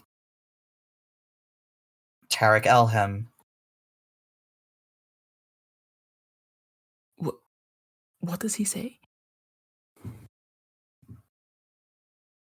I am told that we have been previously acquainted, but forgive me that I do not remember you. I'm told that you were instrumental in saving my life. Be that as it may, this may not be the time to talk about that.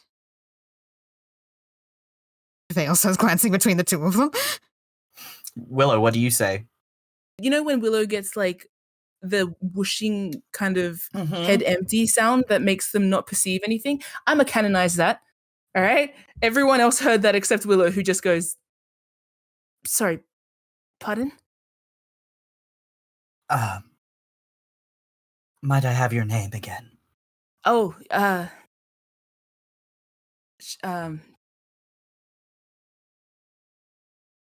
Willow. You have to say your real name. Yeah. I think almost without thinking, with almost the same speed and thoughtlessness as when they introduce themselves to Damon, they extend their hand and say, Willow Jenkins. remember at once that they are in disguise. Remember that they probably shouldn't be doing that immediately. Vale Remember that, like, just casually looks around the room a bit. Yeah, like, I'm on, oh god, wait. But their shoulders bunch up and they look so Willow in this strange outfit.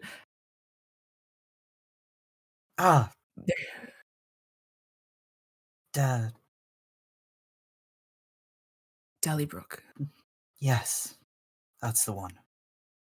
Yeah. And you make your way back to the table to finish your conversation. Miraldine hooks her arm through Tarek's and asks, "Who's your new friend here?" That will be resolved next time. Yeah. On Metanoia Blues.